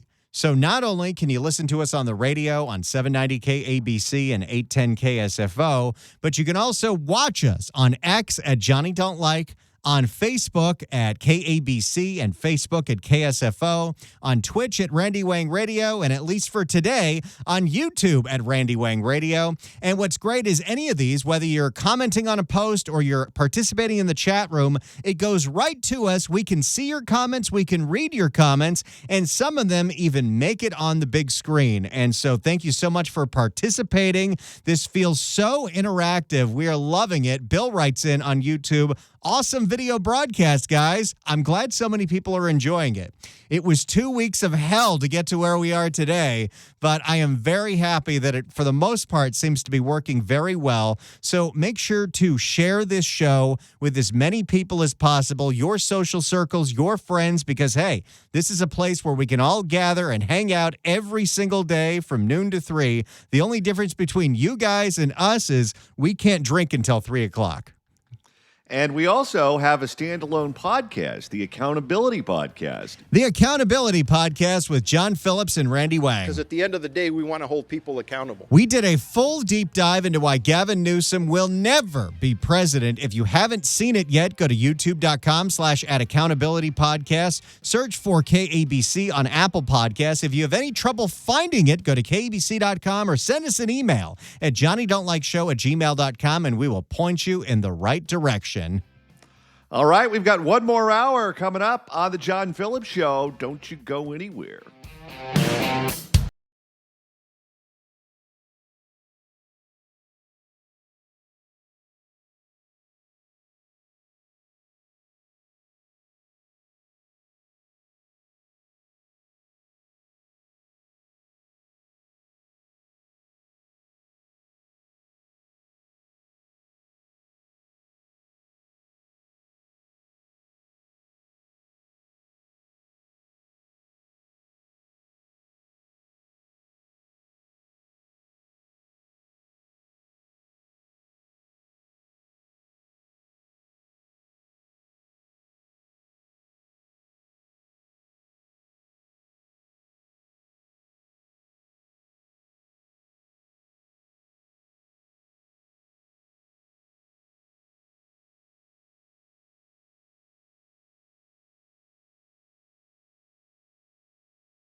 on the insane asylum that is modern day California. It's the John Phillips Show. And we continue at 2:05 in the afternoon on the John Phillips Show. Mr. Randy Wags in Culver City. We got a question from our audience that is commenting live on X, on Facebook, on YouTube, and on Twitch. How are the ladies in Reseda doing? I know. You know what we're going to have to do one day where there's like just no news whatsoever, or maybe we'll do this on an episode of the Accountability Podcast, is go through some of our favorite crime blotters from the past, if they're still on YouTube, and bring those to the video. Because whether it's the cashier is dummy, the ladies in Reseda, Oakland guy. I said, hell no, baby boy. Let me get up on out of here. There's a lot of stories where it'd be really fun to tie the video to the audio that you know so well. I wonder if the ladies in Reseda have any idea that they're both stars of stage and screen. No. I know. Somebody wrote on the chat, they moved to Boyle Heights. I wonder if they like the scent of pig's feet. Really bad odor right now going on in Boyle Heights. Yeah, that's not getting better anytime soon. I know we should address, because it's a holiday week. People are asking if we're going to be here live tomorrow. We are not. Tomorrow is we checked, a SAG-AFTRA holiday. So we actually get the day off. You'll hear a best of the John Phillips Show on KABC and KSFO. No live stream, but we will be back on live video Monday, Tuesday, Wednesday, Thursday, and Friday. And tomorrow morning, I'm going to be playing golf. So if you start hearing explosions before the fireworks start, it's me, a Titleist, and aluminum siding. Yeah, typically when Johnny goes to play golf in a specific course that's near a bunch of homes, those homes get a lot of dings. I call it nature's early morning wake-up call. All right. Well, we know that Gavin Newsom wants state workers to stop working at home and come back to the office in downtown Sacramento, because if they don't, he's not going to have any place to go eat lunch at. Well, state workers are all the way pissed off, to say the least.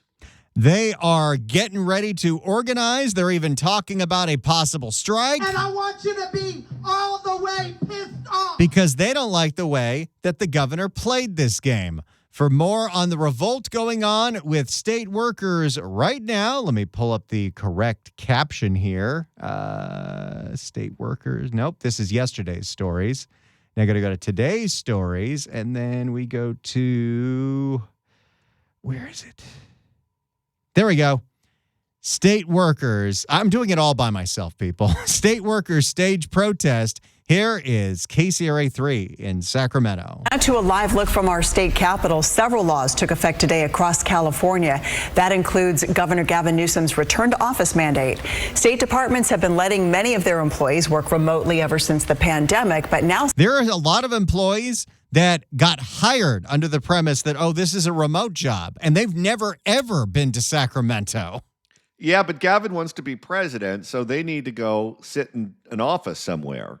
I don't get how this helps him be president. I do not understand. It is not, this single act is not going to revitalize downtown Sacramento, and it sure as hell isn't going to revitalize the downtowns like Los Angeles and Oakland. So there's still going to be plenty of empty downtowns to point fingers at Gavin Newsom's failures over the last 7 years.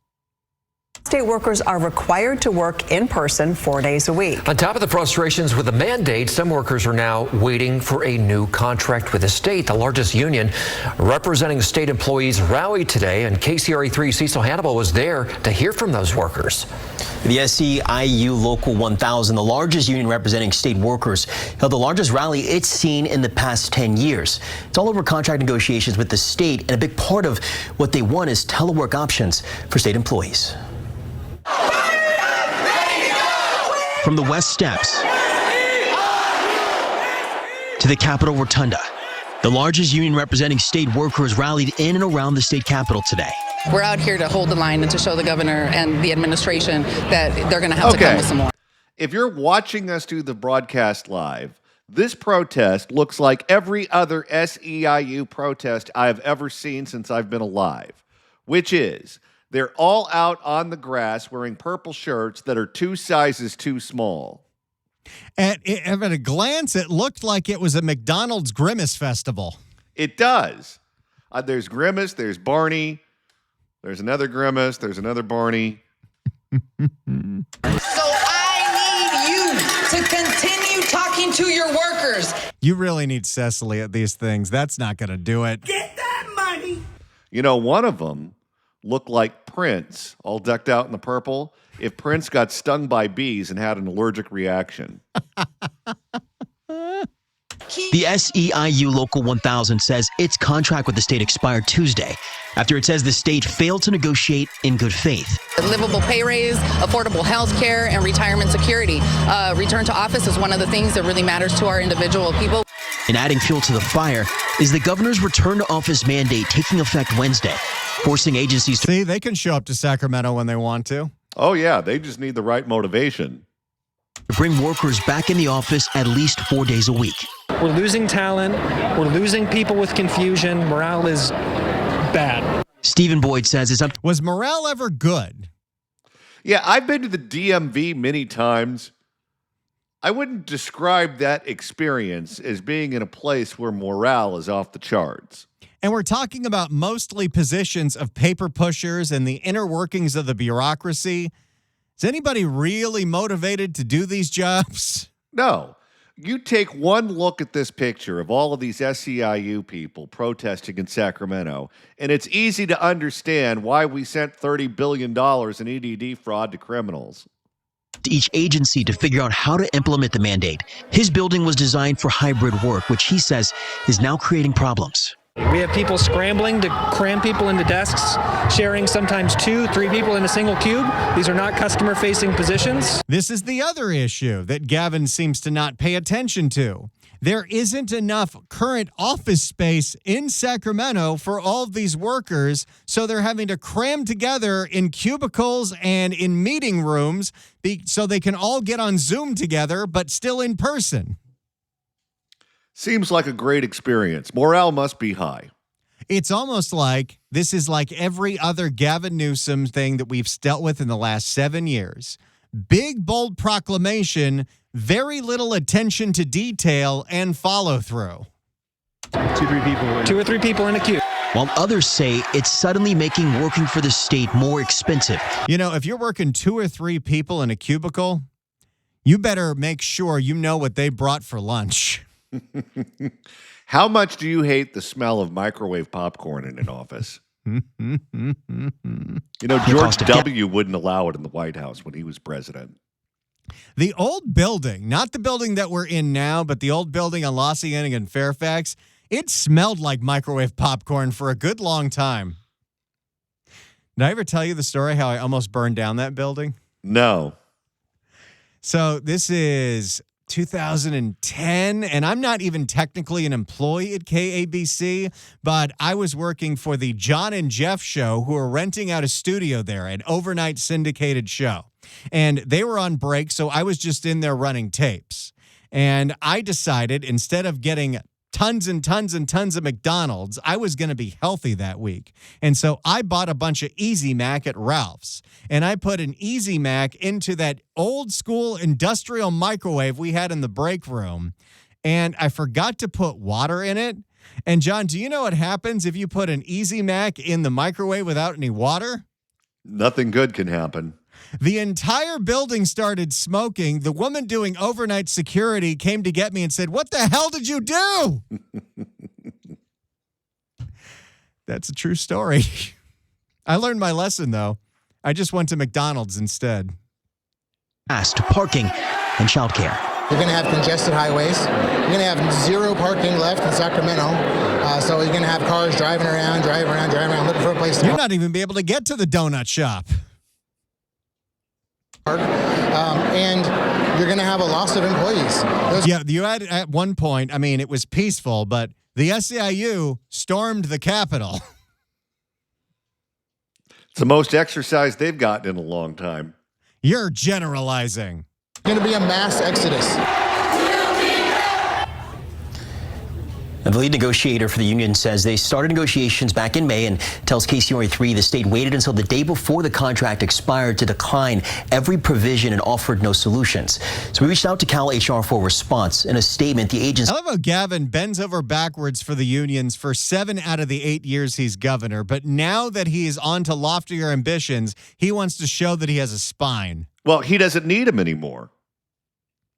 He might. He said Cal HR respects the confidentiality of the bargaining process and does not speak on ongoing negotiations. Cal HR remains committed to continuing to negotiate in good faith with SEIU Local 1000. And we're told they go back to the table on Monday. In the newsroom, Cecil Hannibal, KCRA 3 News. So there you go. Gavin Newsom's return to work order has started, and the workers in Sacramento, they are not happy about it. No, they aren't. And Randy, we also have a story about human trafficking, and for once, it doesn't involve a massage parlor. No, it is your typical human trafficking story, this one involving a motel, a no-tell motel, that just happened to be on, John, can you guess the street? Would 3-inch shrimp be able to guess it correctly? Figueroa. Nothing good happens at the Figueroa Motel, kids. For more on this, we go to Fox 11 in Los Angeles. Yeah, today we'll learn that operation, in fact, identified over 50 victims, as you mentioned right now, some of which are, in fact, minors. It's just the latest crackdown, Christine, on sex trafficking here in Los Angeles. And law enforcement say they want to send a clear message today to anyone who even thinks about continuing this. They target vulnerability. They recruit via social media. Wednesday morning, federal... More great things about social media. Wait, we're trying to make a living on it now. I guess I got to stop trashing Facebook. Local law enforcement executing sweeps along South Los Angeles Figueroa corridor. It doesn't help that, again, this is why we love being able to add the video to this. It's one thing to hear these stories, but John, it's a whole other thing seeing the, and I'm sorry to use this term, John get perp walked out of the no-tell motel wearing a World Cup jersey and shorts. Yeah, that's why I have no sympathy at all for people named Karen. Karens think they have it bad? Okay, try being named after someone who picks up prostitutes. Well, and if you're not that, you're a toilet. Or an unidentified dead body.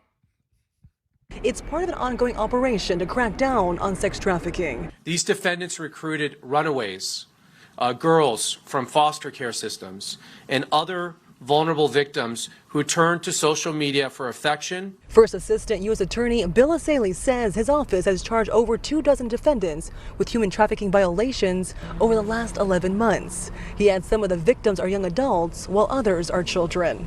While he did not disclose their exact age, he claims some of the victims have faced horrific violence. One victim was forced to engage in sexual activities on the same day she was forced to have an invasive abortion procedure. Holy cow. That's a rough day.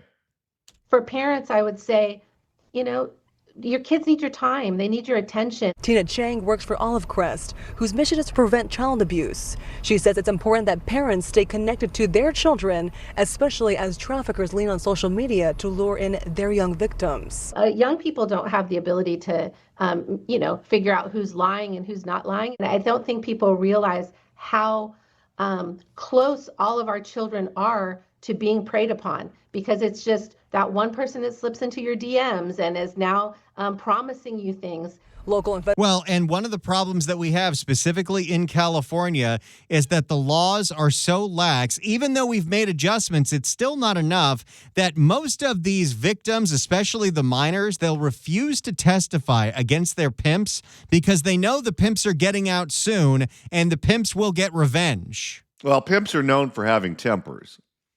Federal leaders say their joint operation just happened to coincide during the World Cup, but add they do tend to see an uptick in sex trafficking during major sporting events. Yeah, what is that about? You would think that people who are going to major sporting events have to have a little coin in their pocket. But if your whole drive is that you want to go to the World Cup so you can watch some soccer and go play with some prostitutes, then go to Mexico where that crap is legal in Tijuana. But I guess they're not getting the thrill of picking up the 17-year-olds on Fig. And sometimes it's lower than 17. It's really disgusting out there. Well, they said earlier in the report that it was a lot of runaways that end up being used as prostitutes. Oh, yeah. Boy, Little Orphan Annie has no idea how good she had it. Might be time for a remake of that story. People are coming in from out of the state, out of the country, and there's a higher demand. And so we see an uptick. So we always make a concerted effort to increase awareness. This is one of these issues where I wonder, when we have full prevalence of the sex robots, will this kind of thing go away? Or is there just a certain kind of person that just needs to have it the worst way possible? And enforcement for sex trafficking, human trafficking. Now, LAPD Chief Jim McDonnell also saying that just this year alone, they've helped save 75 juveniles from exploitation, just highlighting the importance of these raids and ongoing operations. We're live in downtown Los Angeles. I'm Rachel Aragon, Fox 11 News. We know this area has been a big problem for a long time. Are they talking about more ongoing operations in this area, more work in this area? They did. One of the problems that's happened is because of the fear that the city was going to look real bad by all the street walking that goes up on Figueroa, they did start cracking down on it with these task forces earlier this year, whether it's through the city, whether it's through the county prosecutor's office. But a lot of that sex trafficking just moved to Koreatown and to Larchmont, and then those neighborhoods are getting plagued by it. What's weird is I think a lot of people assumed that prostitution would move to the internet and you wouldn't see the streetwalkers on the usual corridors. But what really happened is you have prostitution on the net, but you still have the streetwalkers and the prostitutes and the pimps and everything else in the neighborhoods too. They mentioned continuing in that. And everything that Scott Wiener's bill to decriminalize what they call the victims of this, the prostitutes, making sure that they are declared as victims and they can see no criminal charges, it has not helped the situation at all. Figueroa corridor, but also they said it's not just going to be that area, it's going to be other parts as well. For privacy purposes, of course, they don't want to mention exactly where they're going to go next, but again, it is beyond just that corridor. Thoughts are with those young people. All right. Well, they're probably tracking pink Cadillacs left and right. Oh, yeah. So there you go. Big crackdown on human trafficking in Los Angeles during the World Cup. What a combo. It's the John Phillips Show.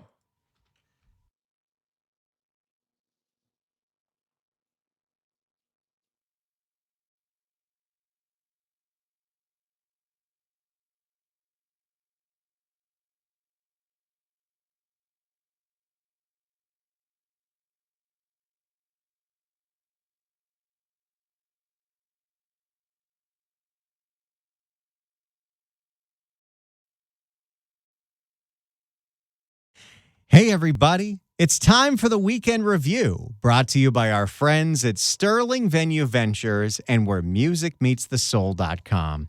Sterling Venue Ventures, your local concert promoter, has some great entertainment coming your way. Friday, July 10th, it's Bobby Brown at the Saban Theater.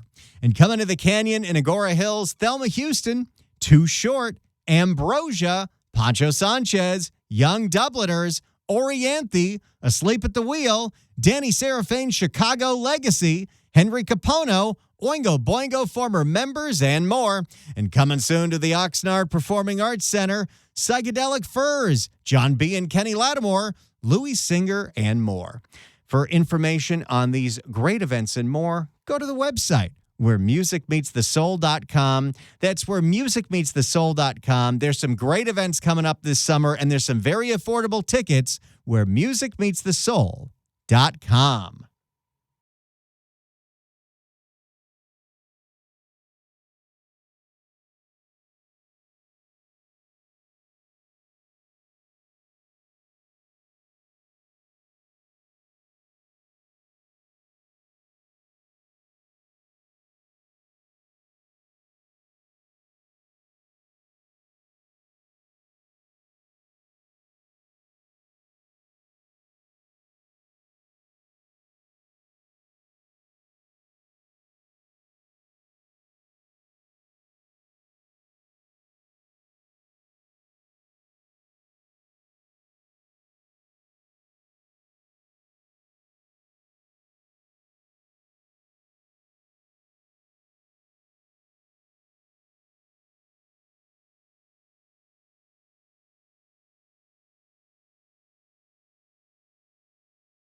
It's the John Phillips Show.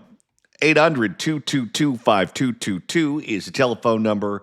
1-800-222-5222. If you'd like to email the show, you can do so at johnnydon'tlikeshow@gmail.com. That's johnnydon'tlikeshow@gmail.com. And Randy, you can now watch the show live and participate in the program.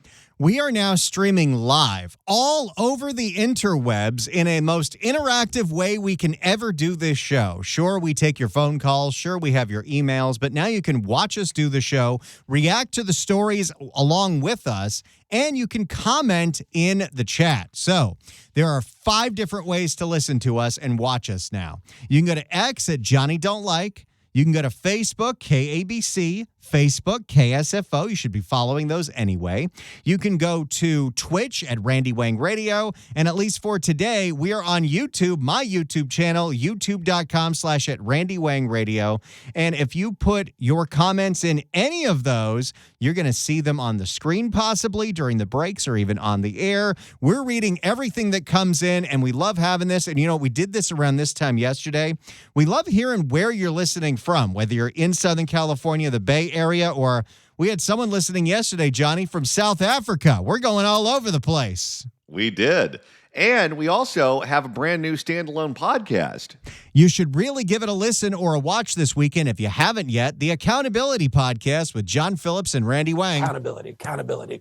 We did a deep dive into why exactly Gavin Newsom will never be president. You can check that out by searching for KABC on Apple Podcasts. You can go to the Accountability Podcast on YouTube. If you have any trouble finding it, just email me at johnnydon'tlikeshow@gmail.com, and I'll send you all the links. You can also get it at KABC.com and KSFO.com. We have 30 more minutes to go. Don't you go anywhere.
Buying a car doesn't have to be painful. Just ask listener Pat from Woodland Hills, who went through carpro.com. After giving all of his info to carpro.com, Pat was contacted by Dan over at the dealership and got exactly what he wanted, which was a RAV4. Dan got right back to him, asked all the right questions, found the exact vehicle that he wanted, and kept him updated the entire time. When he picked it up, Dan greeted him personally, introduced him to the team, took him on a test drive. Then they spent 30 minutes together after the sale going over all the features, the cameras, the bells and whistles. He taught him how to set everything up. He said it was the easiest car buying experience he's ever had, and get this, got great pricing too. It's a twofer. He's already recommending CarPro and the dealership to all his coworkers and friends. If you want that kind of treatment, go to carpro.com or call or text Tom Haynes directly on his cell phone at 818-435-6797.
It's the John Phillips Show. 800-222-5222 is the telephone number.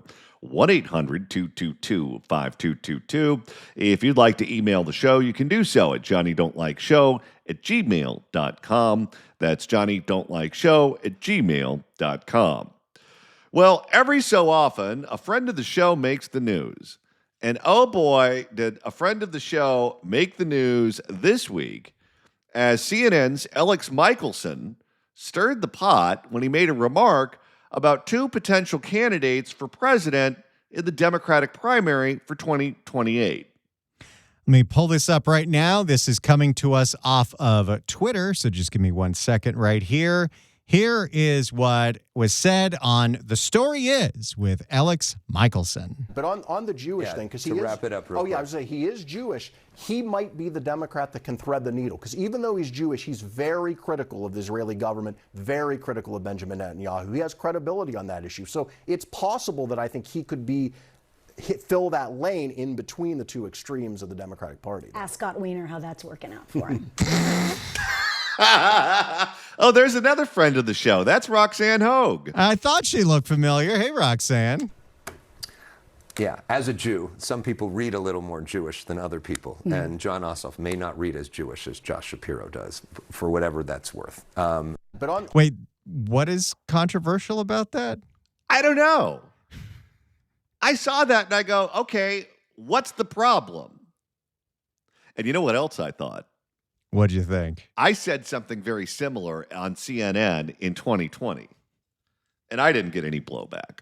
Well, you didn't get any blowback, but the other John Phillips probably did. When John used to work on CNN, most of the people who were hate watching him on CNN didn't realize that his Twitter handle was Johnny Don't Like. So they started going after a different John Phillips, the one who's an attorney in Florida who ended up representing family members related to the whole Carol Baskin thing. Oh, the Tiger King controversy. Yes, that was wonderful. Every time I'd rattle the cage, his life got ruined, and I never really heard any of the blowback.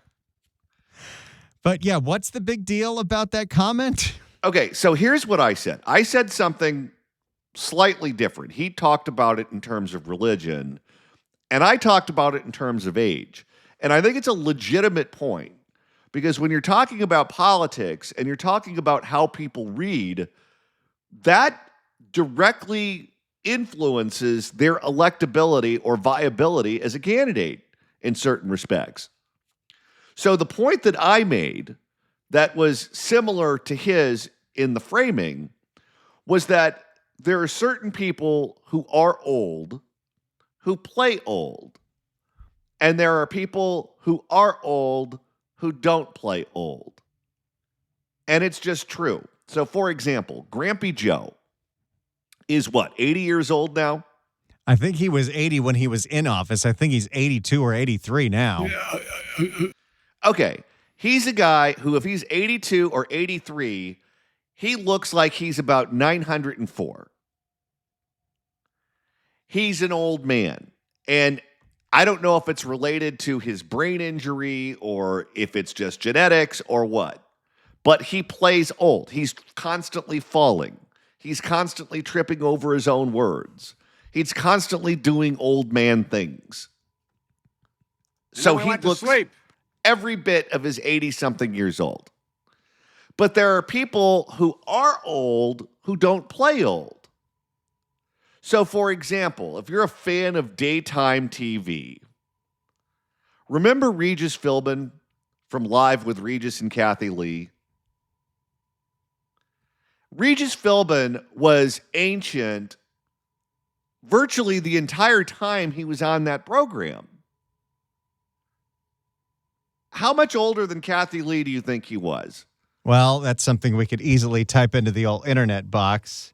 He had to be, I don't know, 25 years older than Kathy Lee, at least. At least. Regis was 22 years and 9 days older than Kathy Lee Gifford. Okay. But Regis never played old. Even though he was an old man on TV, you didn't watch Regis and think to yourself, oh my God, look at that old man. I wonder if he's at the McDonald's at 6 a.m. with the newspaper talking to 4 other guys the same age. Up until he died, he was always full of energy. He was. And that's what your takeaway would be if you're watching Regis on TV. Steve Edwards is another one who was always the older guy on set with our friend Jillian and Dorothy Lucy on Good Day LA for years and years and years. Steve never played old. You look at Steve Edwards today and you don't say to yourself, oh, there's an old man. You say, damn, Steve looks like he could bench press more than us. He looks good. Now that's an athlete.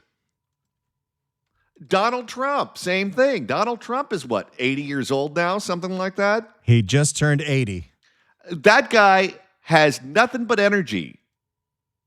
Nothing but energy. He only sleeps like 4 hours a night, and he just goes and goes and goes. He never looks tired. He never looks out of it. You don't see him falling down on stage.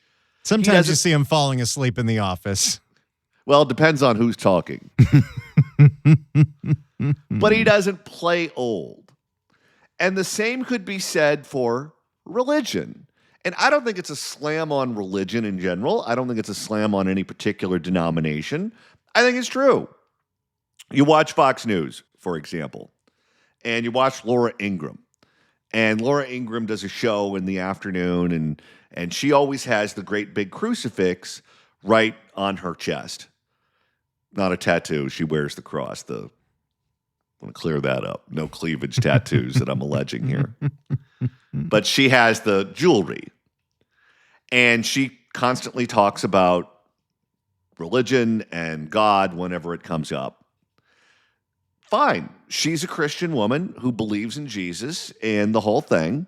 And she's very comfortable talking about it. And she's very comfortable showing Christian displays when she's on the air.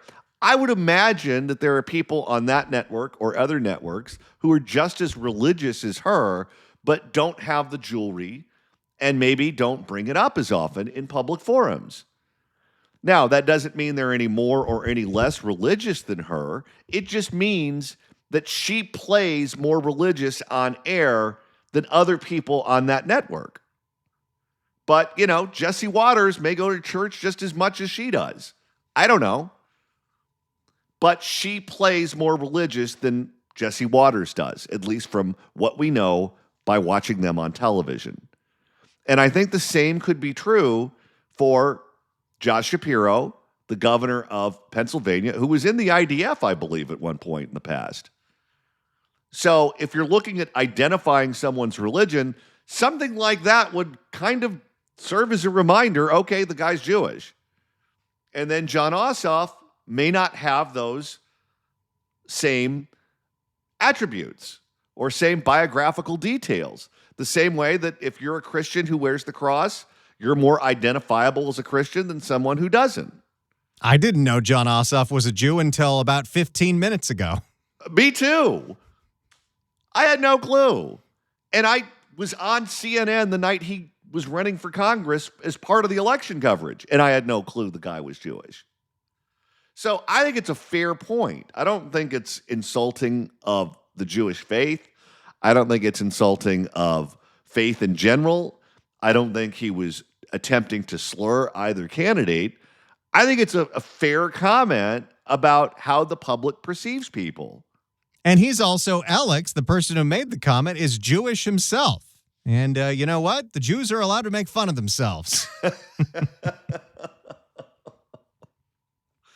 Well, I don't even think he was making fun of him. I just think he was talking about a biographical aspect of a candidate's presentation. I don't see anything controversial that was said on there. There is an economy out there of people who will rage tweet anything because rage equals clicks. And in today's world, clicks, no matter what they're for, equals money. People get paid to bleep post and go after anybody for any little thing. But does the average person get offended by what Alex Michelson said last night on CNN? I don't think so. Well, what's funny is I went back and I, of course, can't look in my own feed because all of my hate tweets go to the other guy. But I wonder if when I made that remark about age, if he got any blowback. Maybe we should call him and find out. I'd love to find out if they ever found Carol Baskin's husband. You know, he's like the Larry H. Parker of Jacksonville, Florida. Oh, yeah. I was down there and he has billboards all over the place because I initially tried to buy at John Phillips from him and he wouldn't sell it. And he said, you know, I have this really successful business. And he actually came into the studio and met me in person one time. And I really didn't know the extent of it until I went to Jacksonville and every other billboard was him. That's great. It's the John Phillips Show.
It's the John Phillips Show. 800-222-5222 is telephone number.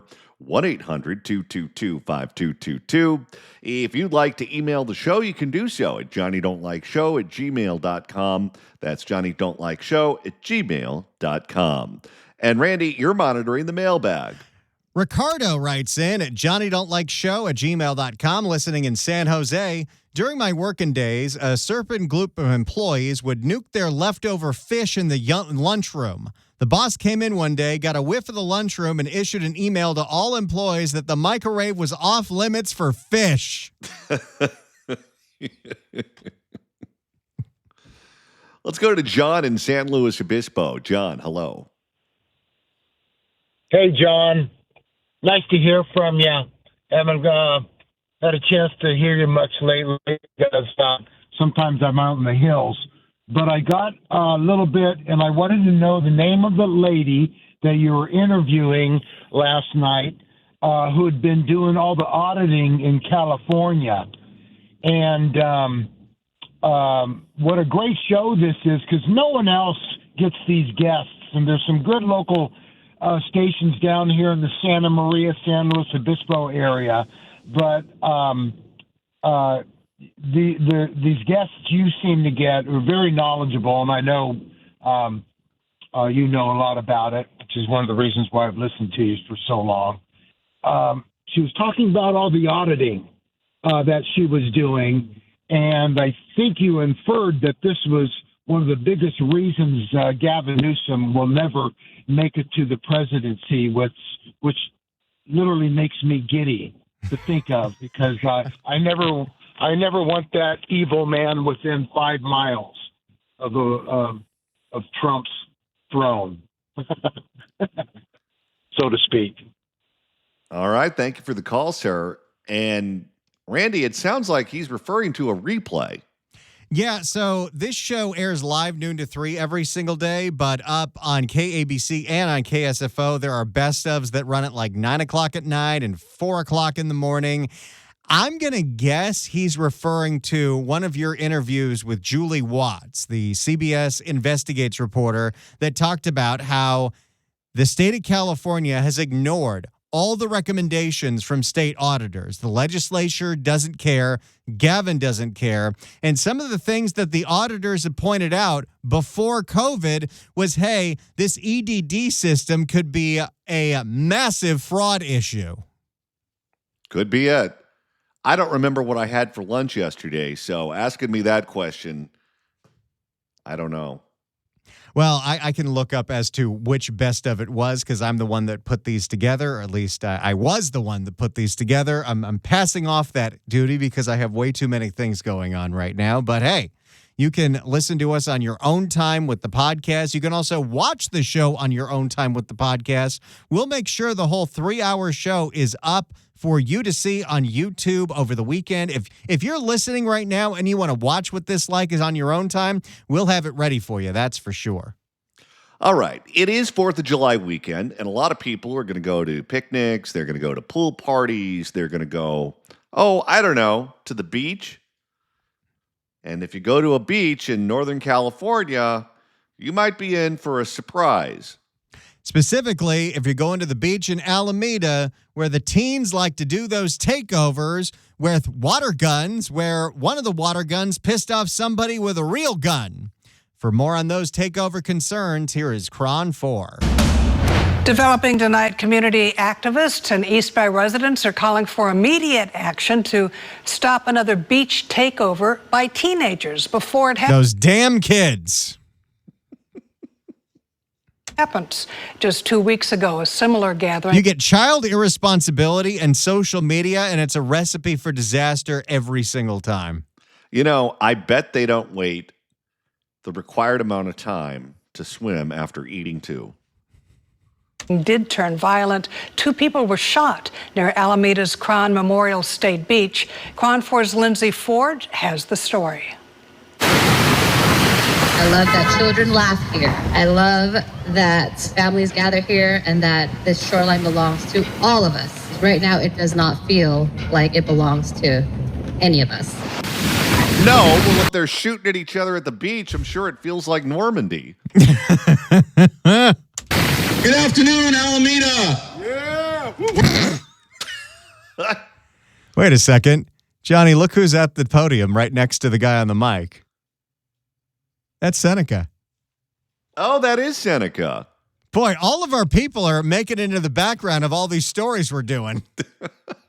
This is great. We're here to call out the lack of public safety that's happening right here in Alameda, in particular, Crown Memorial Beach. Saturday morning, residents and civic leaders gathered outside Alameda City Hall, urging city officials to shut down another social media organized beach takeover planned later Saturday evening. Fun without safety is not freedom. The circulating social media beach takeover. Look at these flyers that are all over the internet telling the kids to get all crazy.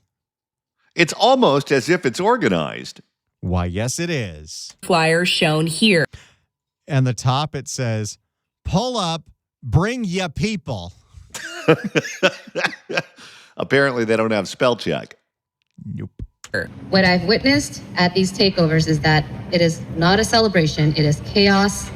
Young people without any real adult guidance, without any... The person behind the lady that's speaking right now, two things. His shirt is riding up on him. And two, he's holding up a picture of his window with a bullet hole in it. There is a lot of fun in watching these videos and not just hearing the sound. Safety structure without any accountability. Hey, that's the name of our podcast. It is. A mother of two and Jack, a teenager, both spoke out against the beach takeover. They're both Alameda residents. But what happened on June 11th crossed the line.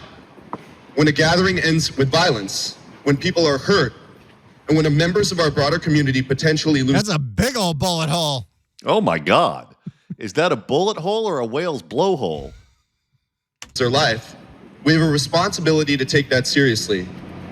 No teenager should have to worry about their safety when they go to the beach. That's right. No family should have to worry about whether their child will come home safely.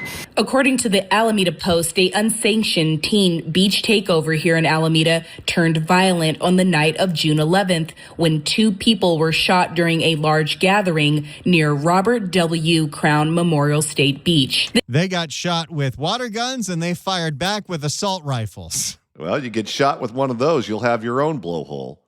The incident marked the latest in a series of social media organized beach takeovers and it doesn't help that they call them assassin parties. Assassin Sunday, I like parties. That's the name of it.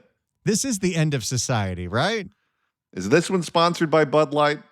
Assassin water gun games that Alameda officials had warned could become dangerous. Not a single elected official that I can see has made any public statement that it would not be allowed because it was unpermitted and unregulated. Phillips lives along the shoreline and recalls hearing such gunshots. The gunshots. It's freaky, it's scary. Jack says he's spoken to local businesses who are also concerned about these beach takeovers. And I've heard of instances of shoplifting, individuals taking refuge in the bathroom to escape police. It's gotten out of control. It really, really has. So have a fun summer out there. Oh, yeah. Make sure to wear your sunblock, wear a hat, stay hydrated, and avoid those bullets. We'll see you on Monday after the holiday. Enjoy your long weekend, everyone.